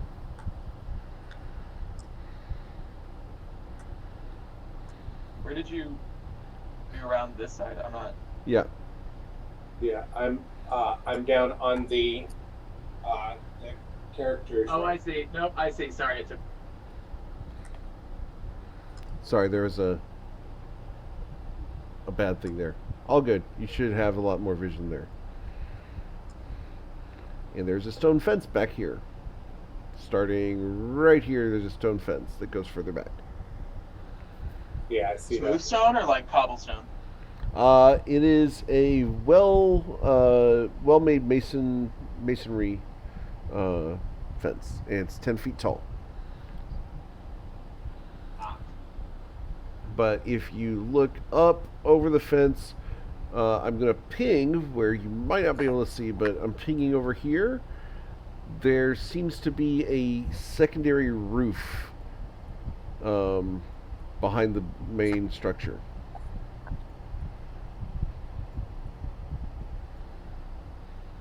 Oh, interesting. So that would have been how they probably got up there. Probably.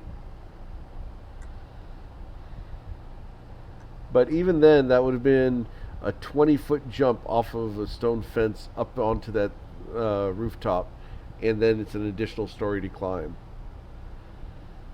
Although, at least one of the people doing that was a lizard, so that probably was helpful.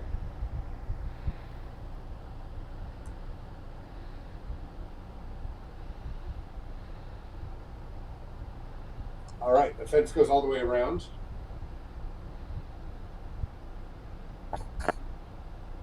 Silas, I think we've seen all we can see. We might want to head to the Adventures Club, unless you have other ideas. No. Let's head on over. Okay. So we're going to go ahead and take you guys over to the Longstriders Consortium, which is a cross between a inn, a tavern, and a bar, crossed with a place of business as far as offices upstairs, etc. As you guys walk in, a young man runs up to you guys with a towel over one arm, and he's like, "Oh, welcome to Luxuries Consortium, how can I help you guys? You guys good to go? Who are you guys? I don't recognize you guys. New in town? New, just looking for a drink. Oh, okay, yeah, And a sure. booth. Yeah, yeah, just this way. Come on over here. And he escorts you guys over to a booth. He's like, bigger booth. Corner. All right, and he walks over to the corner and sits you guys in one of those round booths. Is this where Knick Knack and I went to? Yeah. Okay, cool. If we see you there, we would join you at a table. If you beat us there, then we would join you at... Yeah, I'm assuming that you guys were like table for 6. Okay. Yeah. So he sits you guys at one of the corner booths. The booths on either side of you guys will remain empty, so no one will be next to you guys as you guys are having your discussion. He will bring a piece of wood with a big loaf of yeasty bread and a slab of butter on it, and put that on the table with a pitcher of water. And he looks around at you guys expectantly before waiting a moment. Ale? Ale? Okay, yes. I can get ale. One moment. Yes. Yeah. Before he Anita? leaves, Liam is going to catch his attention and go, who do I talk to get permission to open carry around here? I can get Kerfix for you if you'd like. Give me a couple moments. I'll get him downstairs. He's just getting off shift, so he might be a little moody, but I'll get him downstairs. Let me get your ale. It'll be 2 silver for the ale, and, you know, will there be anything else that you guys need? Something to eat. At the... Oh, sorry. No, go ahead, brother. Yes, something to eat. I'm very hungry. Anything specific? No, whatever's fresh. Okay. It'll be a silver, and I can get you a good meal. Yes, I'll give you a silver. All right, cool. Get a meal and ale for me as well, and I'll hand him a gold piece, and I'll look at everybody and say, I got everything else here. He takes that, and he looks at it. It's got the little lion symbol on it. He puts it in his pocket. He's like, got it. You pay for everybody? I'll pay for everybody. Okay. He runs back into the back, and after about 5 minutes, comes out with an unsanded piece of wood, much bigger, and on this he's got an entire salmon that's just been filleted and sliced into small portions, and then it's already been smoked but then sliced. And it's on there. There's a salad with olives and oil and vinegar all tossed together. There are a couple jalapenos tossed in, very much like the Olive Garden. But yeah, there's also a big bowl of broccoli cheese soup, and slides that on the table for you guys. Big pitcher of ale, 6 mugs, and he asks, will there be anything else? You said that you thought Kerfax might be in a poor mood when he arrived, so would you do me a favor? And Silas is going to pull out 2 pieces of silver and hand them to Brad, and bring Kerfax, or have a pint or a pitcher or a glass of whatever Kerfax waiting for him at our table when he's when he gets here, if we're going to talk to him. Absolutely. Sure, I can do that. Great. How do you know Kerfax? I don't. You just said that you could get him for our friend Liam. Okay. You asked to speak to him. You mentioned that you thought he might be in a bad mood when he arrived. Poking the bear. Yep. All right. All good. Yay for people who play in my one-shots. All right. So, yeah, you guys are left alone to eat for a bit. A pitcher of ale is placed on the table near the very end with a chair. And it's a very stout chair. And the pitcher of ale just looks like it's black, almost like molasses, with a really thin tan head on it. You guys want to go ahead and talk now, or you guys want to wait until Kerfix comes down? I'm just gonna say I'm looking to Silas is the one who paid the gold piece, right? That was Liam. Liam. No, Oh, Liam. I'm like, Liam, my boy, I'm going to show you why you never pay for the expensive food. And he like cuts a piece of bread, and Oh,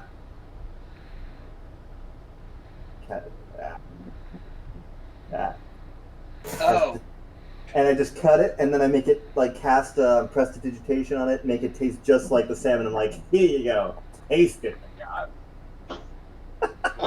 Have it and taste it. Very strange. It tastes like fish. Very strange bread. See, that is why you never should pay for the expensive meal when you can just make it taste that way. The texture is also part of taste. I feel like that's.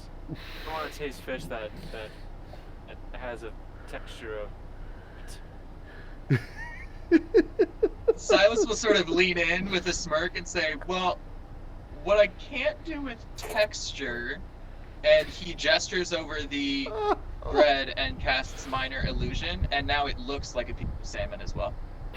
Tim looks more confused. Oh, and let's not forget the best part. He kind of grabs a cup of water, casts prestidigitation again, and takes a swig. Now it's beer. Except it won't get You you should open drunk. up a restaurant. If as a side business in my shop, we could open up a restaurant. All the homeless and hobos around the city would absolutely adore us. Wow. Silas will turn his own pitcher of water into beer and offer a cheers to Knick Knack. I have the feeling that this Jesus. kind of beer would be the LaCroix of beer. Oh, absolutely. Oh, yeah. It might as well still be water. Yeah. LaCroix. Labatt Blue. Sodas. Wow, man. Labatt Blue. Yeah, that kind of stuff. Oh, man. Hate that stuff so much. All right. A friend of mine told me that all wizards know each other. Is that true? Man, I don't know. What's his name?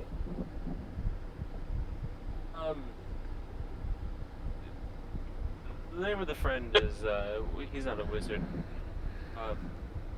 Do all wizards know each other? Is that a thing that wizards, is it like a meeting, quarterly seminar? Oh, yes. We need to discuss the prices of runeworks and ancient artifacts. Yes. of course. Deception, please. Let's see if he's BSing me. Go and roll your insight, please. Yeah. Okay. And Knick Knack's deception, please. This is going to be easy for Knick Knack, I believe. Yeah. So you do believe that they meet for quarterly meetings, etc. Oh, interesting.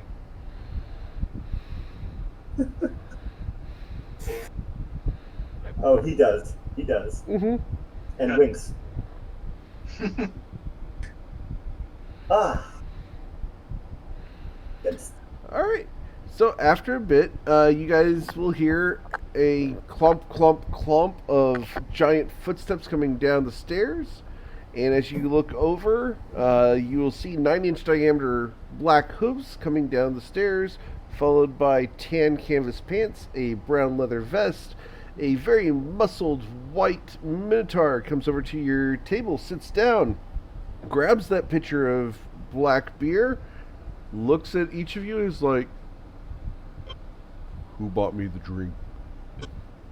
I immediately gesture at Anita and say she bought it for you. "Thank you, ma'am." Good evening, handsome sir. How goes? It goes well. You guys want to talk to me about something? Yeah, I was hoping that I could know exactly who to talk to, fees and all that fun stuff, so I can open carry my staff.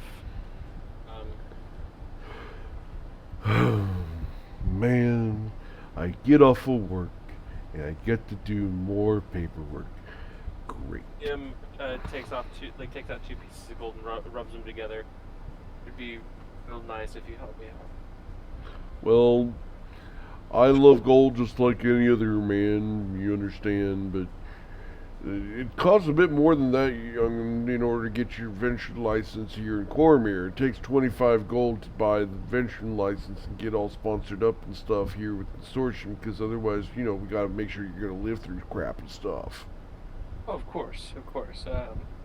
Plus, this you're 2 representing gold us, and is- it's, your reputation, etc. I understand. This 2 gold is, I guess, taking it as an apology for asking you to do this after you're done with your work. Oh. Oh. Good roll persuasion. Oh, that's gonna be not so good. Okay. Oh, okay. He takes it and is like, oh, well, I've never turned down a couple pieces of gold for a favor, You just gotta ask politely, to take care of stuff for you. Yeah, not a problem. If you want to go and get the 25 gold, I'll do the processing real quick, get it knocked out. I was upstairs taking a bit of a snooze, after work. It's called a siesta. At least it's, what they're starting to call it. But, I just need to do the processing fee and stuff, pass it along and stuff. I get your badge and everything and make you look all important and snazzy. That would be fantastic. Thank you very much. What obligations come with this license or certificate or whatever? You mean the adventure certification with the Longstriders Consortium? Or you just gotta wear the badge? You just represent us, make sure that you don't die. You die with the badge, well, then we confiscate the badge and hand it to somebody else. Because you're not doing much good with the dead anyway. That makes a fair point. Man, his voice is hard to do sometimes. But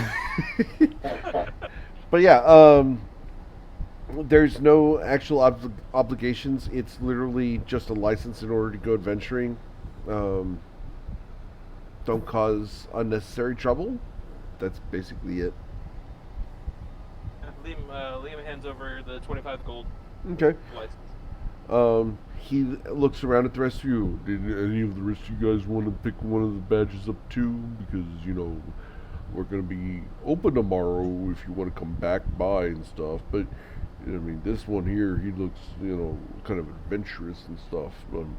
No offense, miss, or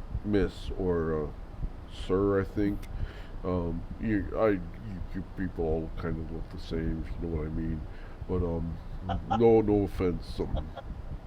By the way, sir, your hair looks fabulous. Just saying. But yeah, I'll be right back. I'll be right back. And he gets up, and he takes the pitcher of ale with him, goes upstairs, and he's going to be up there for a good 10 minutes while he does all the processing and stuff of the paperwork. But he will eventually come back and hand you a little pin of a boot. It's made out of sterling silver, and it is the Longstriders Consortium badge, and that will signify you as an adventurer in the country of Cormyr. He's going to pin it onto, say, on the right, on his near his right shoulder. Okay, cool. He's like, now this will get you by, and they won't bug you too much if you don't have your weapon piece tied. But realize, some of those highfalutin people, if you know what I mean, like them, they really like it when you got the pretty ties up and stuff. So I do it for you, but I only got the 4 fingers, so you can't really do much with 4. It kind of ends up looking kind of gnarly. Kind of like the Foxglove people. Yeah, them. Yeah. What do you know about them? Oh, I just heard a lot of rumors about them. Yeah. How they're one of the bigwigs of this city. Yeah, whatever. Don't trust everything you hear. They've been on town for a while, but there's bigger and stronger people in town than pulling the strings for real. Anyway, good luck to you. Have a wonderful day, and don't find yourself dead. We'll do my best. Promises. That is wonderful advice. Yeah, absolutely. Y'all have a wonderful evening. Take care of yourself. Don't forget to tip Brad. He only works for tips. Poor guy. Anyway, have a good night. Alright. So he gets up and walks upstairs, leaving you guys alone in your booth. So Rilo will tell everybody what he found out today. Um, about the estate when he was questioning the guard, and that evidently they'll have a rotation of thugs, I guess. They do have some dogs on the premises, and evidently they get nibs delivered pretty regular as well.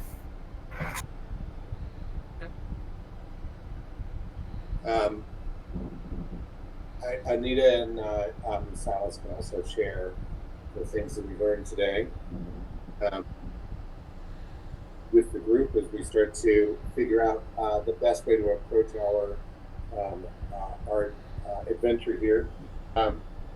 We found out that although they have dogs, the dogs love steak, which is a good thing to know. There is there are deliveries twice a day, every day from the local cafe, the Relaxing Turtle. Is that something we can stake our lives on? Rarely.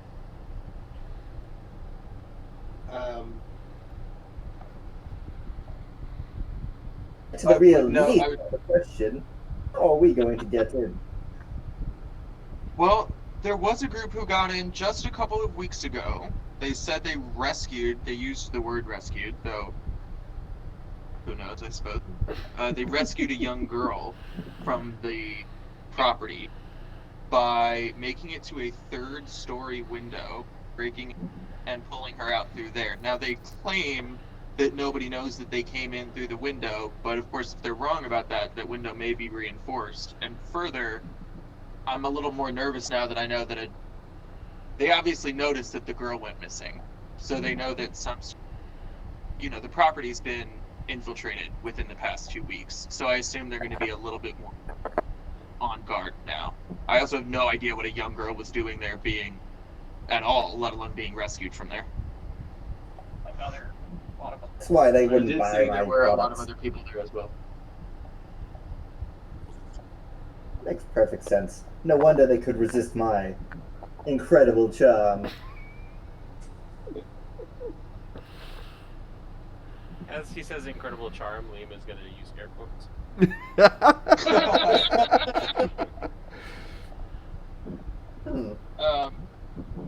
We also mentioned the stone wall that we found on the back as Cass and Rilo were describing what they had learned about the property. There was sort of a gap in their story about, they weren't as sure how they got to the third floor. We found in this may have been a way did that. The stone wall is high. There's sort of this second landing, like the second rooftop, but it's still quite a ways away. Things like that. None of this. Okay. So, do you guys? I'm thinking. Go ahead. I was thinking that in the morning, see if maybe I can get hired on as one of the thugs. Maybe even as an animal handler, help with the handling of the animals, and maybe I can neutralize that threat. Stable boys don't just get glanced at. Be Rilo, the inside. that's a good Be idea. the inside. Yeah, be the inside man though. Maybe there's a way to get inside. Okay. Hey, Eric, question for you. Yeah. The monastery that Liam was in, did he know if that name was popular amongst this area? No. Okay. No, it's not a name that would be easily recognized in this area. Okay, cool. No. All right. So, anything else? Should we try and do some more scouting tonight? See if we can find any ways that we can inside the building.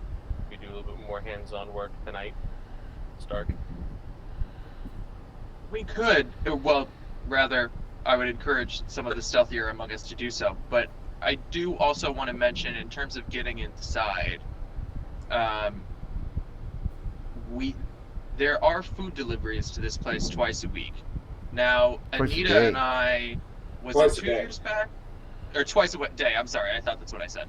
Yes, thank you. Now, Anita and I 2, maybe 3 years back, I think it was in Silver March, we did this thing once where, well, basically the short story is you poison the food and then suddenly you're the doctor that they hire to take care of whoever is suddenly ill. And that's both a pretty easy way potentially inside the building, and if nothing else, a medical emergency in the front room keeps people's attention. That sounds Are you very saying interesting. food How would poisoning? that get all 6 of us in front to get like inside the building? I don't know that all 6 Need to go with- necessarily need to be or coming in from the front. I meant it'll probably be easier and less notice for you to break in through that 3rd-story window if you have people occupying their attention. So I guess one thing that we have to figure out is who's going up there. Do you mean who's sneaking in or Yeah, who's posing? Who's sneaking in? Who's going to be doing the dirty work, as it were?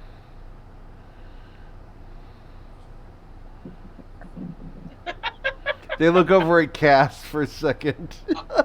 I did. That's what that's what she laughed at. I looked over at Cass. It's kind of been like flipping her hair a little bit. It's like, what? Oh, me? Oh. Yeah, I'll lean in and ask, are you... I mean, forgive me if this might come across as a silly question, but are you good at getting in places unnoticed? Oh, well, I'm not terrible. I Was can that to certainly Cass or to try. Liam? I was asking Cass just as everybody's attention towards them for a moment.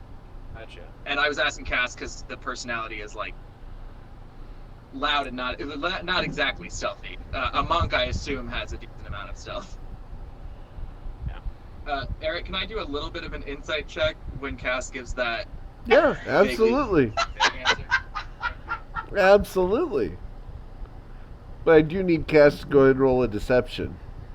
And what gave me away as a monk? It couldn't have been the Not garbs. gonna be hard. Yeah, Cass is a ditz. Obviously a ditz. I'm just so dumb. Totally. I'm just so dumb. Yeah. What if we make a bit of ruckus in the front? Question for the DM: how loud would you say, hypothetically, prestidigitation could make a trumpet noise? Not very. You would have to do something else in order to make a very loud noise. What if It's 2 prestidigitations trying to make 2 trumpets together? it says minor effects. We're not fair doing enough. fanfares. We're not doing echoing booms and stuff. You've got a Has better anyone chance seen with the minor movie Dumb and- illusion. Dumb and Minor Dumber? illusion would be that kind The of most thing. annoying sound in the world. Yes, I have. Yes. Does that count as minor? I would. That's a phenomenal That's question. not. That would not be a minor sound. That would be yeah. something that a minor illusion would be able to do. If you go and look up minor illusion, that actually does fit within that description. But as far as prestidigitation, no. You're talking. You're talking little effects. A sound of a little snap. Things like that. We're not talking. Eric, I have another question for you in that vein, or like in a similar vein of how the Can you? This is sort of obscure, but I meant to ask it before I posed the idea to the group. But what is? I guess the best way to phrase it is, what is the healthcare system? Like, do doctors exist as a profession besides like clerics that worship a life god? Yeah. Like, can you be like just a medical doctor? You can be a medical doctor, no Okay. problem. Okay. You actually have a medicine check on your character sheet. Yes, fair, but I didn't know the extent to which it was like if it's assumed to wrap up into like herbalism in a mystic sort of sense, or if there is doctors as like a medical, like a profession. It's going to be a lot of nature-based medicine. A lot of slippery elm, a lot of Sure, tea but tree oil, it is things thought like of that. as a profession Yeah. outside of necessary. Absolutely, they've had doctors for years. You don't have to. Cool. Yeah, you don't have to have modern medicine to have doctors. Doctors have been around forever. Oh, for sure. But sometimes it seems like D&D mimics a certain age period, and then Yeah. sometimes it seems makes it up as it goes along. So I just wanted to check. Yeah, it's generally Middle Ages targeted, but yeah, there would be doctors.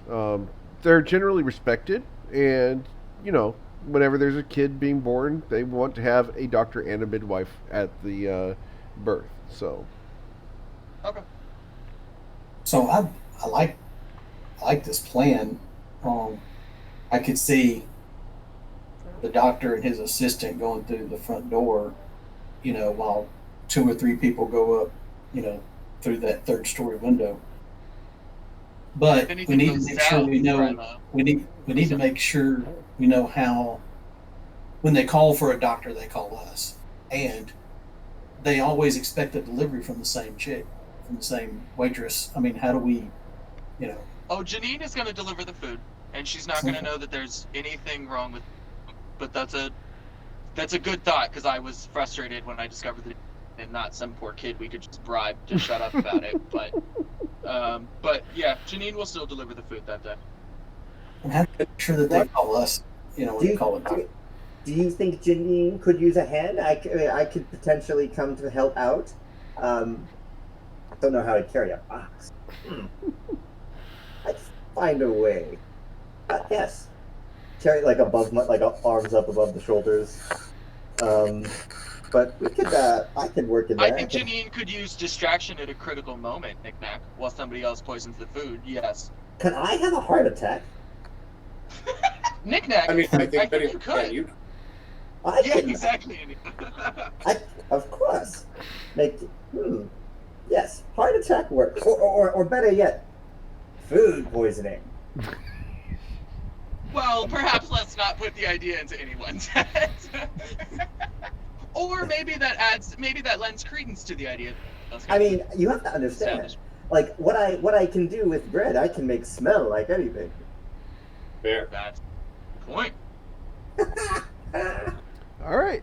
So, what do you guys want to do? You going to finish your dinner? What is your plan? Rilo, I think it's still a good idea for you to try to get a position within the house. So maybe we start with you getting a position within the house so that we have an inside person. Yeah, and if things kind of go sideways, maybe I can redirect some of the thugs, or turn on them at the last second when they got their backs turned, kind of thing. So. Okay. I think first thing in the morning I'm going to get an adventurer's license, and then I'm going to suit up with my most impressive garb I can muster, and see if I can get hired on it. But yeah, so I think that's what I'll do, and I'll let you guys worry about how we do the doctor and sneaking in and who's going to go where. Okay. So Pretty stealthy. Who else is fairly stealthy? What? Me? No.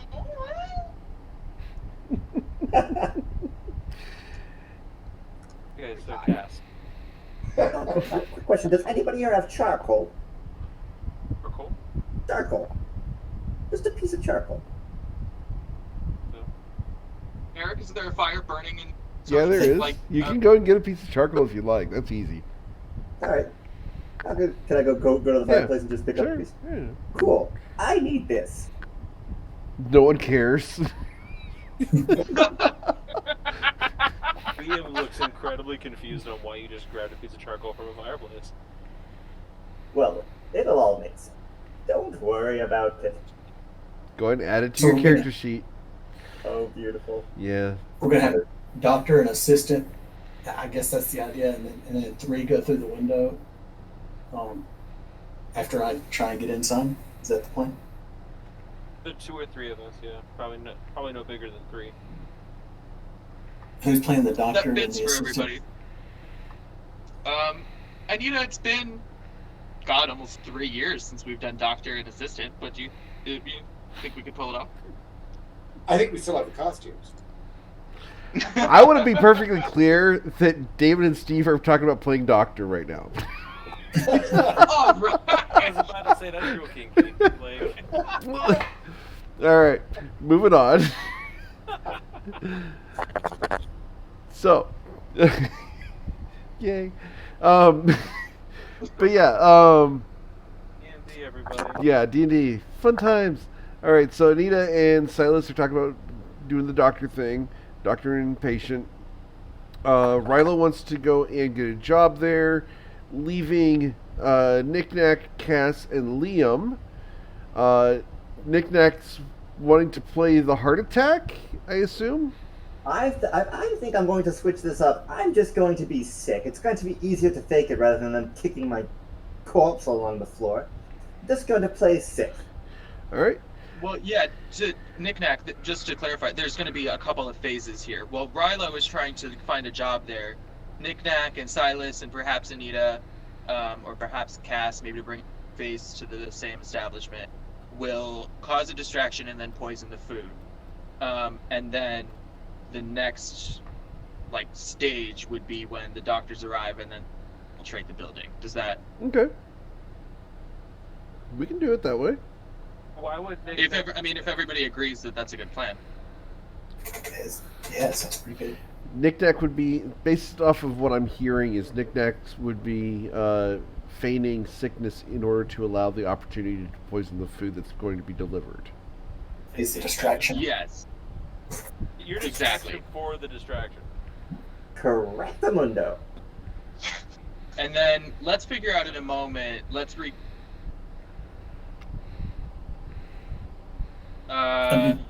Cass, I'd love it. I'm really good at that. I can definitely. Great. Love a girl with the talent, particularly when it's poisoning. And I just sort of scoot my mug away from her mug. She says that she's very good at poisoning. Do you have poison? Does not. Do I? No, we could make no. We would or buy it. We would need to get this all together. Tomorrow, Rilo, you can look for the job just to get a good start on that. We'll need a day or two to put together the poison, and maybe during that same time we can put together the doctor identity. Might take another day to forge the document, prove that we're a doctor, things like that. So it'll take a couple of days to prep the rest of it. But Rilo, you should start looking for the job, I think, as soon as possible, right? Yeah, I'm gonna try and get in tomorrow morning. Hey, what about some type of what if we got jerky and put some kind of sleeping medicine or something in it for the dogs? If I can get that to the dogs and just put the dogs to sleep, even if we're stealthy about it, we can get in and out and they'll never know the difference. That's a great idea. Yeah. Is that something somebody can cook up? Yeah. You can purchase Um, jerky, no problem. Stuff like that, unfortunately. Knick-Knack, how do you do with potions, poison, alchemy?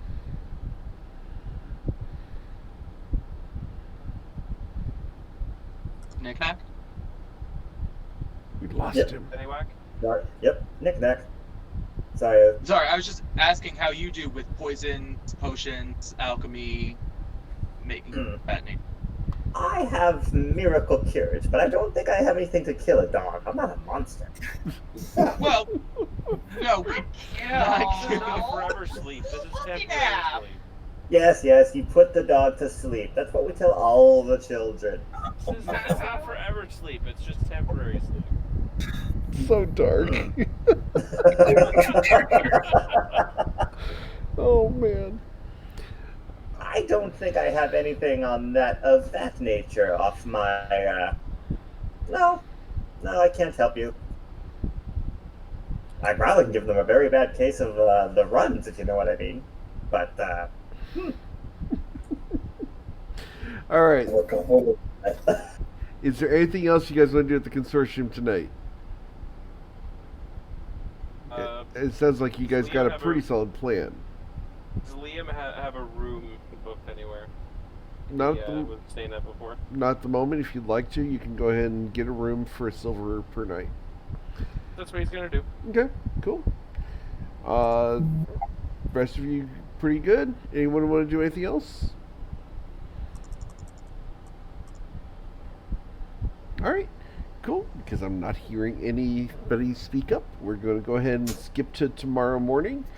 Oh, can I? I'm Mhm. sorry, I didn't know if that was the time to mention it. Can Anita and Silas just have a quick moment in their before they go to their mutual rooms to conspire for a second? Absolutely. Okay, Anita, you're there. I am. As we're on our way, before we head to our respective rooms, I'm just going to say, hey, I've thought about it, and I'm not sure we should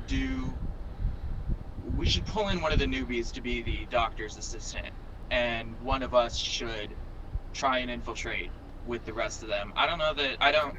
One of us should be there to grab things. I don't know that we should trust just this group to grab things on our behalf. They're not going to know it's valuable. We don't know that it's valuable. So, I don't know. What are your thoughts? So you're suggesting that that I jump up on the second story window in order to crawl in a third story window? Well, or that you can pretend to be a doctor and pull in Knick-Knack or somebody to pretend to be your assistant, and I can attempt to climb a third story window or whatever it is that the folks are doing. I don't know. We can do doctor and assistant if you want. Maybe we can just pocket some things on our way out. Like if we see some valuables, we can just pocket those. I was just nervous at the thought of leaving the potential to get really valuable items exclusively up to folks we just met. But maybe we'll be able to steal enough on our own that it doesn't matter.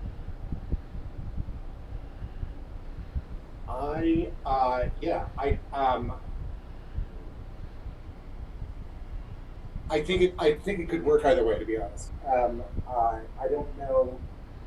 Maybe the best thing is for me to go in as the doctor. We don't even need an assistant. I think it just that we were told that there's going to be a lot of things in the way of getting to the book that we need to get to on the third floor. So maybe that's where most of our party should be at. Okay, maybe we'll plan for that and see what Rilo tells us. If he gets a job and learns something different about the layout, maybe we'll adjust our plan. But maybe for now, we'll think about you going in as doctor alone, me in the back. All right. Anything else? Just a quick question. If Yeah. we are thinking Middle Ages, I mean, is a woman human alone going to be believed as a doctor? Because they wouldn't in the 12th century. Yeah, so, I assume if they were that's in, fine. yeah, if they were in, we're that's going to be fine. fine here. Yeah, they're Okay, a little great. bit more. That's what I thought. They're a little bit more accommodating Progressive. for. Yeah, progressive would be a good word. Than Earth. Okay, that's great. I just didn't know if that was like a big gaping hole in our plan. Because in the 12th century, if a woman knocked on your door and was like, "I'm a doctor," that just wouldn't. No. Now, if you want to go and read on that, Yes, exactly. Yeah, which? yeah. No. Faerun is significantly more progressive as far as interracial and intergender roles across the board. So, as far as job opportunities, etc., there's no difference between men and women. Okay, great. Just wanted to make it viable. Yep. Thing. Yay for the founders of D&D getting it right, at least in some aspects. They're finally fixing it. At least in our make-believe world, yeah, exactly. Yeah. Faerun is still a lot more progressive than most of the world today. It's Yep. still kind of zany. Yeah, they're getting better. Go read the articles. There's a lot of things that are coming up. Anyway, so moving on. Rilo, next morning you get all dressed up to the nines to go and get a job? Yes. I'm going to. Yes, I am. I'm going to dress up in my chain armor. And I say that it's a mesh armor that I brought with me from my homeland, Okay. and it's not made of metal. It's made of some organic material that vines and bark that have been twined together, and it's been petrified through some Nice. process. There are these roots in my homeland that take them out of the ground, you spread them out, you dry them out, and they petrify. And they don't use as many metals where I come from as they do here. But it looks like it's, very formidable, very, very sturdy armor. But I'm going to dress in that, and I'm going to do the braids in my hair, and I'm going to dress up in everything I've got. Okay. from my homeland. I'm going to try and draw as much attention to myself as possible. All And right. then first thing in the morning, I'm going to get one of those adventurers licenses Okay. and see if, and then I'm going to head over towards was it Foxglove? Yep, the Foxglove Estate. Yep, sure. All right, so take 25 gold off. They get you your adventurer's license, no sweat. You get all dressed up and everything. You look super snazzy. Let's go ahead and roll a performance beforehand. We're going to try to get above a 10 just to give you a chance at advantage on your interview. This won't be any negative if you fail this one. Yep. It's just trying to get advantage. All right, so yeah, you will get advantage on your persuasion for your interview as you've practiced your speech and everything on the way over there.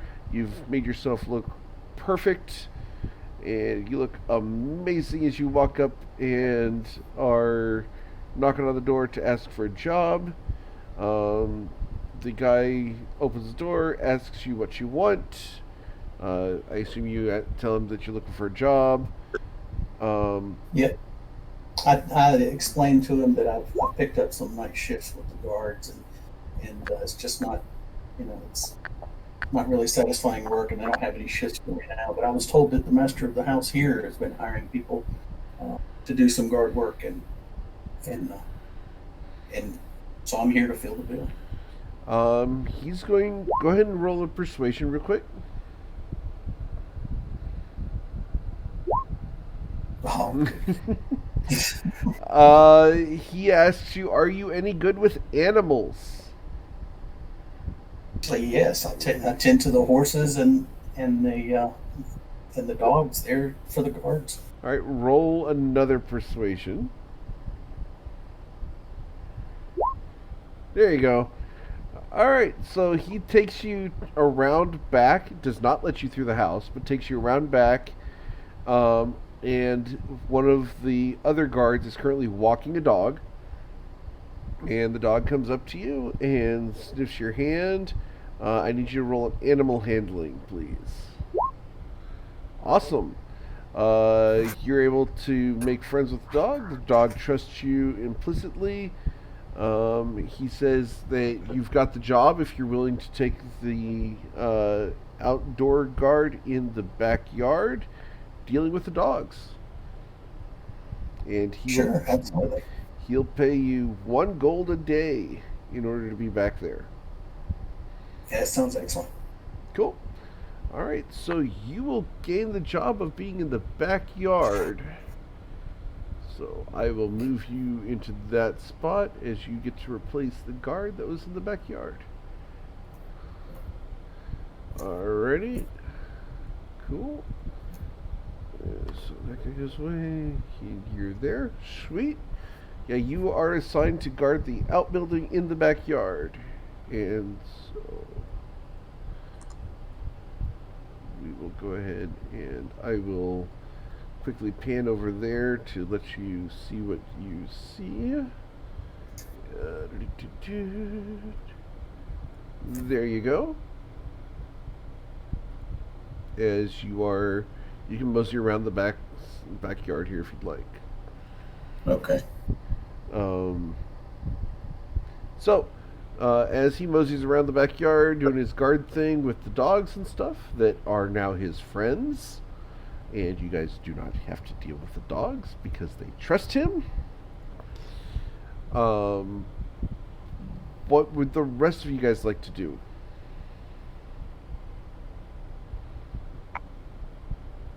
So what's the chain of operations here? Yeah. Anita, I think first we need to go shopping for a little bit of poison. Do you want to? What are you thinking? I don't think Kitty can pull this off. I don't think we can go as Todd and Callie. I think you just have to disguise yourself as Crone and a bitter old woman going shopping for some bitter old poison. Are there poison shops in town? Well, it's not like there are poison shops, I would imagine, no. But I'm sure that there are potion shops or alchemists who can... You can buy some subtly rat poison if you discuss. wanted to. Depends on what kind of stuff you're looking for. We just want to make someone sick. We don't want to necessarily, like syrup of ipecac would be a long Well, sick enough that they need to call a doctor, though. Some people, vomit one night, move along. Why are we thinking so hard about this? Why don't we just get, like, rat feces or something? I mean, would We that make can someone do sick that enough and to- wait. If it doesn't work, Rilo's position is steady. So if that doesn't work, we need to do something subtle to get her to call a doctor. We can Oh, or do that. better yet, Multiple attempts at poisoning the food, though, will be harder and harder for each attempt because, I mean, we can't pull a saving For cost sure. twice. Yeah, we would have to think of a different method of delivery, which would be harder. You're right. how? Quick question to the DM: how clean is the water supply here? Because if we're talking like Middle Ages, we're talking It's like very the Thames. Okay, Very clean. damn. Yeah. Eric, could we sort of similar vein though? Couldn't you? Am I wrong in assuming that like you could go to an alchemist shop or maybe an herbalist shop in a seedier part of town and try to sideways mention that you're looking for some very particular potions and substances, perhaps with people that have been frustrating? Let's see here. Not you. Let's see. I'm not suggesting. Cass I can would. in this world, bleach-like substances. Yeah, Cass wouldn't be able to do that. Let's see. Interesting. Nita, you would not be able to do that. Yeah, Cass would be the one that you would want involved in that specific aspect of it. Cass or Knick-Knack, either one has the background. Shall I be very specific on the mechanical word for doing exactly that? And then follow-up question, just while we're here, another logistical question about how forging works in game time. I haven't done it yet. I've just seen it done once or twice. But like, Steve and I both have proficiency in forgery kits. So like, is there a ratio of like if we take more time on it, to lower the DC that we would maybe have to roll, or if we say we work on it for a whole afternoon and we start familiar with the document? Like, how does it work? I guess. We can go ahead and roll it and see how well you guys do as far as your forgery goes. So yeah, you can go ahead and roll it. I don't mind. We'll see how well you do. And if you want to spend extra time on it, we'll give you advantage on the roll. That's easy. Is anybody really good at disguising themselves as somebody else? Cass? I look at Anita pointedly, but I also glance at Cass, expecting them to perhaps pipe up here. Poke, poke, poke. Knick-Knack raises his hand. Watch this! Watch this! And he kind of touches his beard, casts his prestidigitation, and turns it blue. Turn yourself into the person delivering the food. I've actually had some experience with cooking myself. If I can get some good cooking utensils and some of the actual food, I can actually probably make something equivalent to what they would get. Yeah, I was gonna say, Cass actually wouldn't mind scoping out the relaxing turtle to see what the name looks like. Okay. It would pretend to be Janine, but I don't know if that would create more problems in the plan or not. We just can't have Janine knocking on the door again a half an hour later with actual delivery. But we can maybe work around it though. We can maybe. The person could distract her. Yeah, for a little absolutely. bit, and have fake one deliver the food first. Oh, we don't have to worry about making a distraction to poison the food. The food could already be pre-poisoned. All right. Exactly. So, Rylo's got his job. What are the rest of you guys doing? Sorry. No, sorry. Go ahead. I might know somebody to be able to get us a additive, a flavoring enhancer. Then somebody be yourself, Knick-Knack. I don't deal in those kinds of goods. I am an upstanding salesperson. All right, Knick-Knack, go ahead and you would be able to find a reliable and trustworthy contact. Yeah, so you will go down a specific alleyway that you know of, and down that alleyway there is a door that you know that you are to knock on, and you have the instructions as far as the secret knock to go in here. Do you want to go in this door? Yes. Okay. As you go in the door closes behind you with a soft click. You are in a perfectly dark room, and then a small light illuminates a table in the center of a dark room. Am I familiar with this process? To a degree. You feel free to speak what you want. The table is silent in the middle of the room. Hello. I need something to cause uncomfortable belly aches. Okay. Non-lethal. Okay. A small. As you are looking around into the darkness for a moment, you turn back to the table, and there is now a test tube on the table with a thin green liquid inside of it. Lovely. How much do I owe you? No response.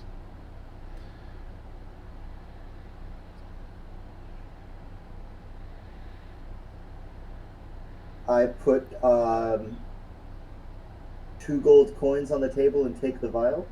Okay. The door opens. I walk out. Okay. Cool. And see. That was easy Hey. enough. Yeah, minor poisons are super cheap. All right. Yeah. All right. Of everybody, me cooking the food, and somebody else disguise themselves as the bringer of the food. And Okay.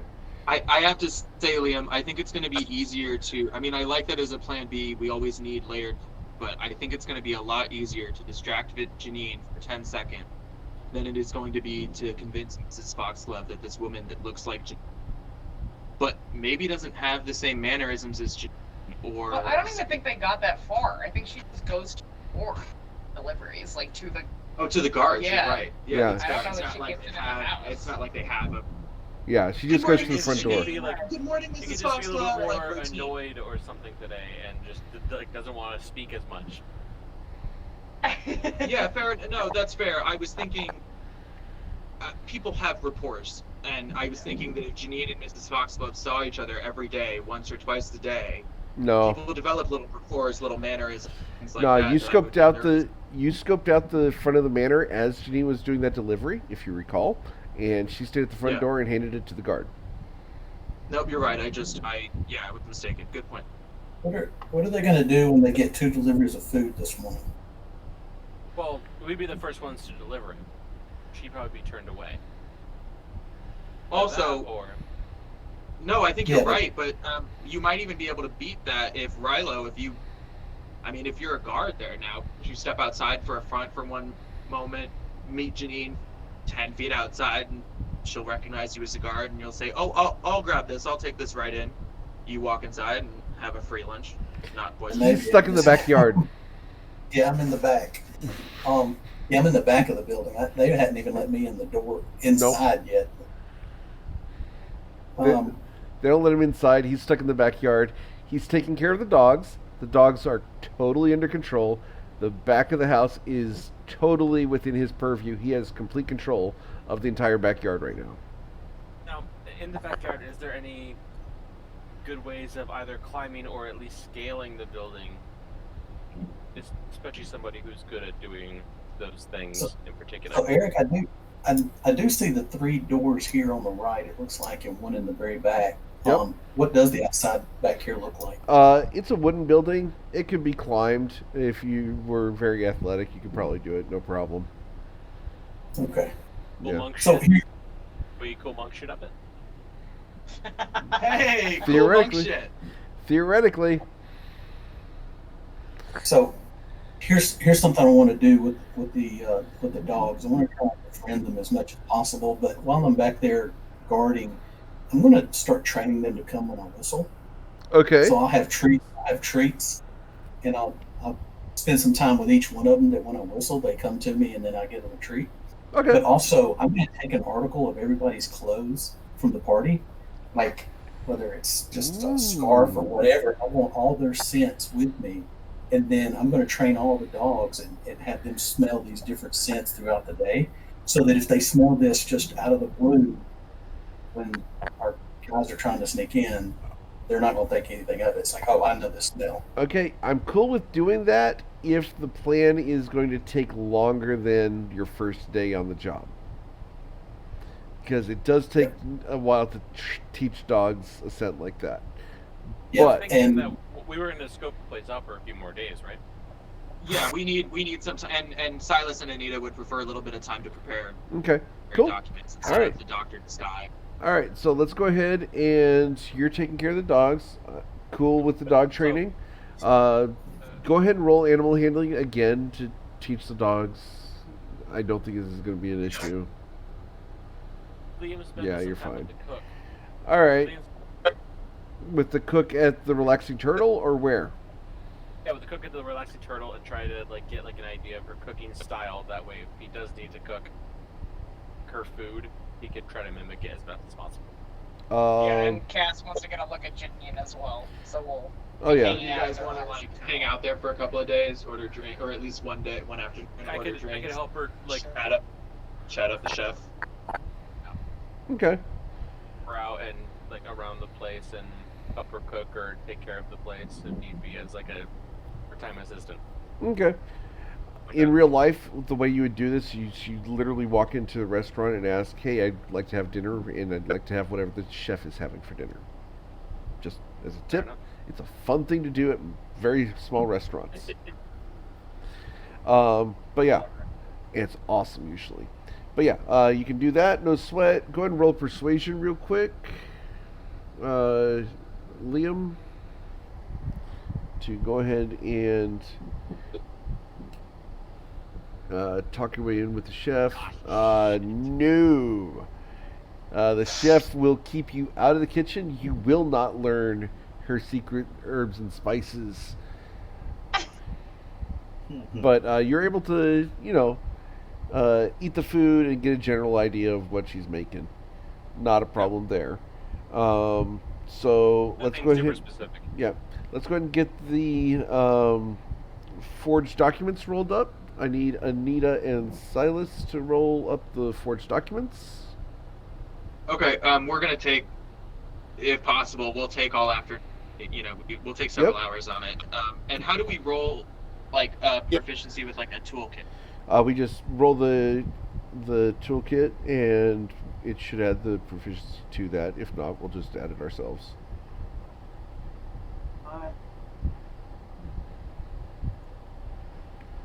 So, equipment.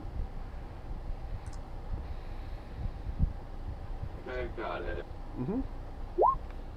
Oh no, it did Okay. not. Okay, what do I do? What would I add? What modifier would I? This would Is be it just my proficiency modifier? this would be a or is it- dexterity because you're forging documents by hand, so it's a dexterity type thing. So dexterity plus your proficiency. Yep. So yeah, you were able to forge a very believable document. All right, this is going to be whatever proof is necessary. Whatever Cormier, somebody in Cormier would be a doctor would be expected to have as proof that they're a real doctor. Yep. Okay. And then second, how many I had two ideas. How many documents can I do this with? How many different things were you looking to do? I don't actually need to do this one right now. I can I can do this one later. I won't expect it to be necessary. If we're here, I was going to and I have the time, I was going to also forge 2 adventurer's licenses. But if we don't have the time, or if you don't want to include it in this roll, That wouldn't be really a forgery thing, because the license is actually that silver badge. Oh, it's the badge itself. Oh, got it. Yeah. Okay, I didn't realize that. All right. That's what you would be carrying was my around. So you would actually have to take a mold and then do a casting of it. For sure. My mistake. I thought it was like a piece of paper. There are documents that have to be filed with the guards. You could do those, but you wouldn't have the badge that you'd be walking around with. Yeah, and unless we like snuck in and dropped them off, they wouldn't correspond to the files the guards have. Got it. Okay, cool. Yep. Then if you want to do that, I'm totally up for a heist where you do a caper and just get your adventuring licenses for free. I'm totally cool for doing that, and I can totally set that up. I don't have that ready. I mean, that sounds fun, but it's not worth 25 gold. I understand. If I need it, I'd rather, but I like the idea. But yeah, so for now, I just forged all of the medical stuff. Okay, cool. All right, so you guys have the basic idea of food. You have basic idea of appearance of Janine. You're able to scope her out up and down, front and back, especially back. And hey. She's a looker. But yeah, able to follow her mannerisms, get used to the way she walks, the way she talks with her hands, how often she does her hair, the whole 9 yards that you would need to imitate her due to your natural abilities. You notice the little mole behind her ear, all of that stuff. But yeah, you have your stomach irritant, knick-knack. You have your job, Rilo. Silas and Anita have their forged documents. Liam has the food recipe. And is there anything else I'm missing? Yes. Anita needs to disguise herself as a doctor. Okay.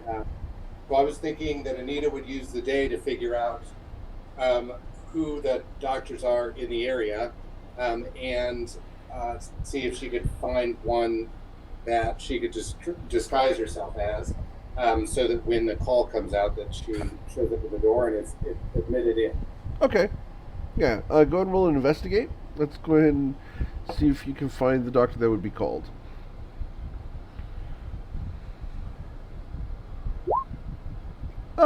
Yeah, with the 10, you can probably do a fake call for a doctor and find out who that would be. And figure out the way they look and their manners, basic idea of the way a doctor would dress, etc. So yeah, you're able to get a basic idea of a disguise for doctor. Do you have a disguise kit? I do have a disguise kit. Cool. So that will allow you to go ahead and roll a disguise. We will check to see how high of a disguise that would be, please. And this would be also, Steve, it's up to you, but could he also choose to use the disguise self spell in this? Oh, to yeah. Sort of skip the need? Yeah, if Anita has disguise self, then yeah, forget that. Yeah, you got disguise self. So if you want to just use that as a spell slot, you could do that. Yes. Okay. Anita would use the disguise self as a spell slot. Cool. All right. So you look very doctorish. You could say your appearance has been doctored. Oh God. Photoshop. This is going to be a surgical strike. Mm-hmm. WMD of pain. All right. So, in order to fit this all in, I don't have enough time to do the caper tonight. Is there anything else you guys want to prepare for next week? Just to talk to Rilo real quick. Rilo, question for you. Yeah, go ahead. Would recommend maybe you stay at the house a little bit longer, even after the heist. Right. Just to maybe not draw suspicion towards you. Yeah. You might have already thought about that already, but I just want to make sure that was in the air. Yeah, I thought about that. Okay. Oh, when they do the food, the meals, when they deliver the meals, is it just for the people inside, or are they bringing me meals during the day? They will bring you meals during the day as well. Yeah. Okay. So you That's have the good. schedule for deliveries. Okay. Also, the door back here is locked, and you do not have the key to this door. Oh, I thought that was the door I came through. Nope. Where's the door? Which door did I come through? There's a gate door back here. Okay. Yeah. 30 seconds. Do I have I seen anybody go through this door? Do I know what? Nope. Nobody's come in or out of this door. But they told you to watch that door and make sure no one goes in or out of it. Okay. And that's kind of your job, is to make sure the dogs protect the backyard, and you're guarding that door. All right, guys. Glass of milk. Go ahead. By chance. I'm sorry? Milk for the heist. Milk? Yes. Okay, yeah, you can get some milk. No problem. Cool. Rilo, will you mention to everybody what you learned about the back door, like that stuff Yeah, I about can- the back door? You know, I'll sketch out this backyard. You know, and I'll tell them, you know, there's 5 dogs back here, and I'll sketch out the doors and the way this is all done. All right. I mean, Then that's in what I that have case, access to. what I will Sure. do is I will go ahead, and since you're sketching it out for them, I will go ahead and give them a quick peek back there. Just a second here. We'll go ahead and do this number. And his sketch is so good that it's almost like you guys are in the backyard. It's just like it. Yeah, imagine that. That's that right there is the door that nobody comes in or goes out of. So as we're looking over this beautiful sketch, I will mention that, I mean, if some of us are going into this thing on the 3rd floor to recover the spell book, somebody at least, we've got 3 or 4 people at this point at the back, somebody should be going into. Yeah, and another thing is we don't know where the spell book is. I mean, we know that somebody's gone in through the 3rd floor of this building before, but we have no clue where the book is. No, It could be on it the- says that the book is in the chest on the 3rd floor of the Foxglove Estate. Our Oh, scroll good. said that. Oh, Yeah, yes. the spell book we're recovering is on the 3rd floor. Let me look at that. Yep. Well, they also did said that the items were ours to recover. Right, So, I think that I mean- includes everything behind that door downstairs. Oh, yeah. Righto. Righto, good boy. Yes. So, what do you guys think about when the night of the job happens? Maybe, God, I don't know. I hate to split the splitting of the party, Yeah. but so do we have time to do the 3rd floor estate? Probably not, and then the door. Honestly, it probably, as much as I hate it, it does sound like it needs to be 2 people going to the 3rd floor, 2 people going into the forbidden door. Rilo in the back, keeping an eye out, and Anita providing the distraction.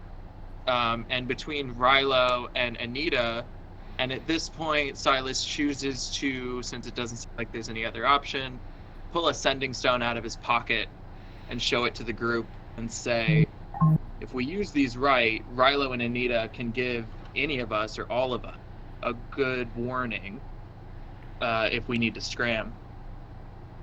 For the record, when we poked our head in through the front door, there were 2 very unhappy-looking fellows. So, I mean, bear in mind that whoever I'm with is going to be 1.5, just judging from a height perspective, see? So maybe whoever we have come on we meet in the middle somewhere, and then become a bigger party, and then we migrate our way outside after things are done. Kind of navigate that way rather than, let me get eaten by dogs because I look like a chew toy. Well, once we have the spell book, I mean, I can let anybody in the back gate at any time. I mean, that's the nice thing is I can let people in the back gate. Good point. Can you also train the dogs to like garden gnomes? I'll dress appropriately and they won't bite me. I'm not a fan of animals.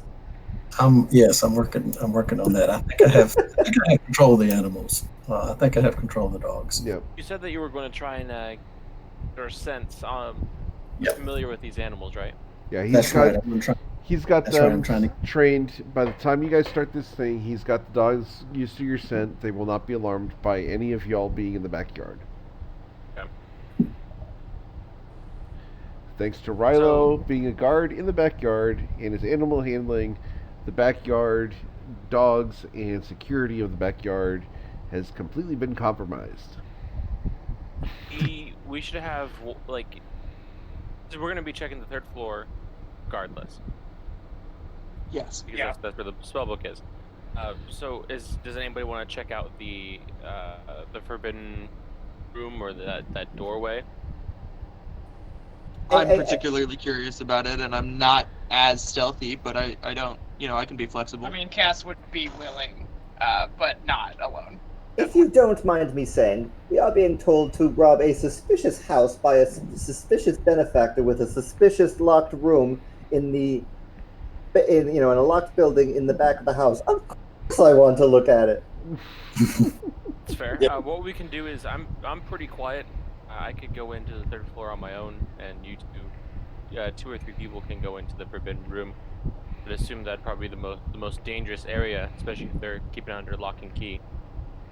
Well, how are you at detecting traps? Or just thinking that those might be more present in the 3rd floor. I don't disagree with you. I'm just flagging it for you. I gotcha. I'm not horrible. I'm pretty decent. Okay.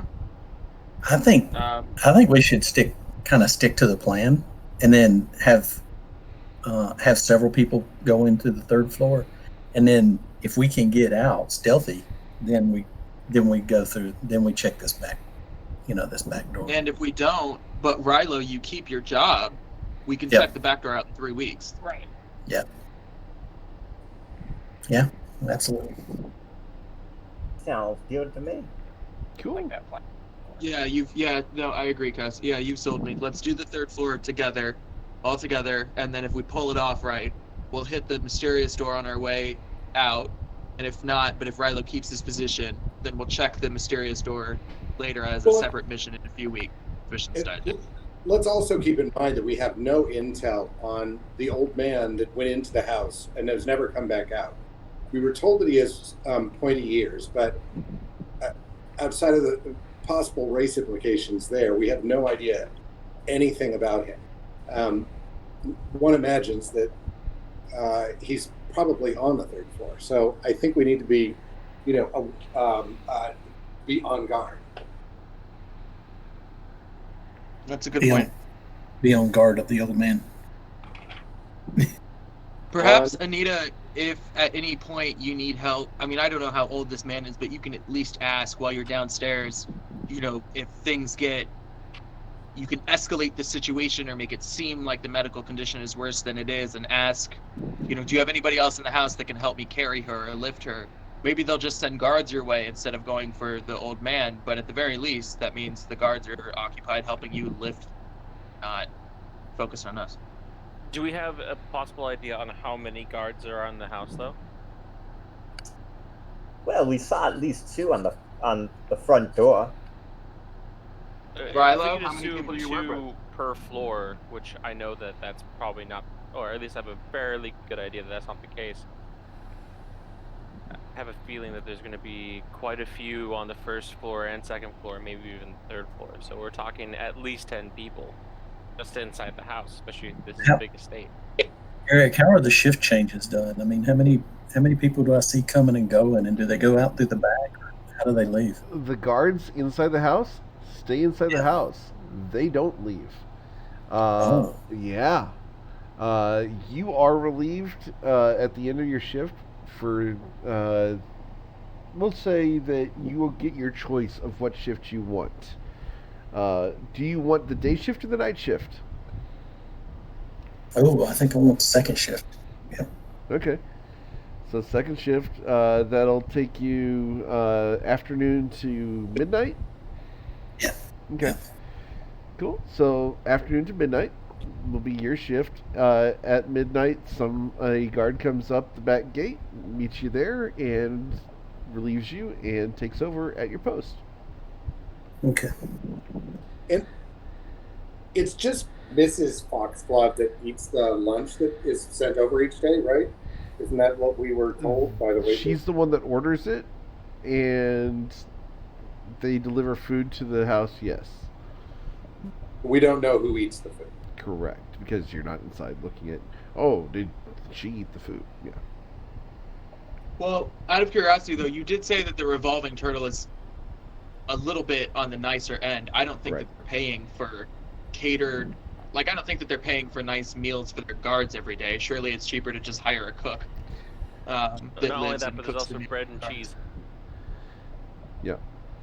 So, yeah, you guys probably suspect that they have a cook inside, and looking at the map, they do have a cook inside. So these meals are for someone else.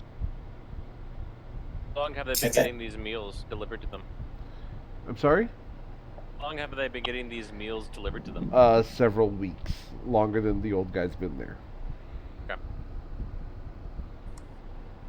Do we know when they got a hold of the book, or does it just say just? It retrieve does the not book? tell you that information. Although certainly this job that occurred there 2 weeks ago, I mean, I don't know, a bit of a coincidence.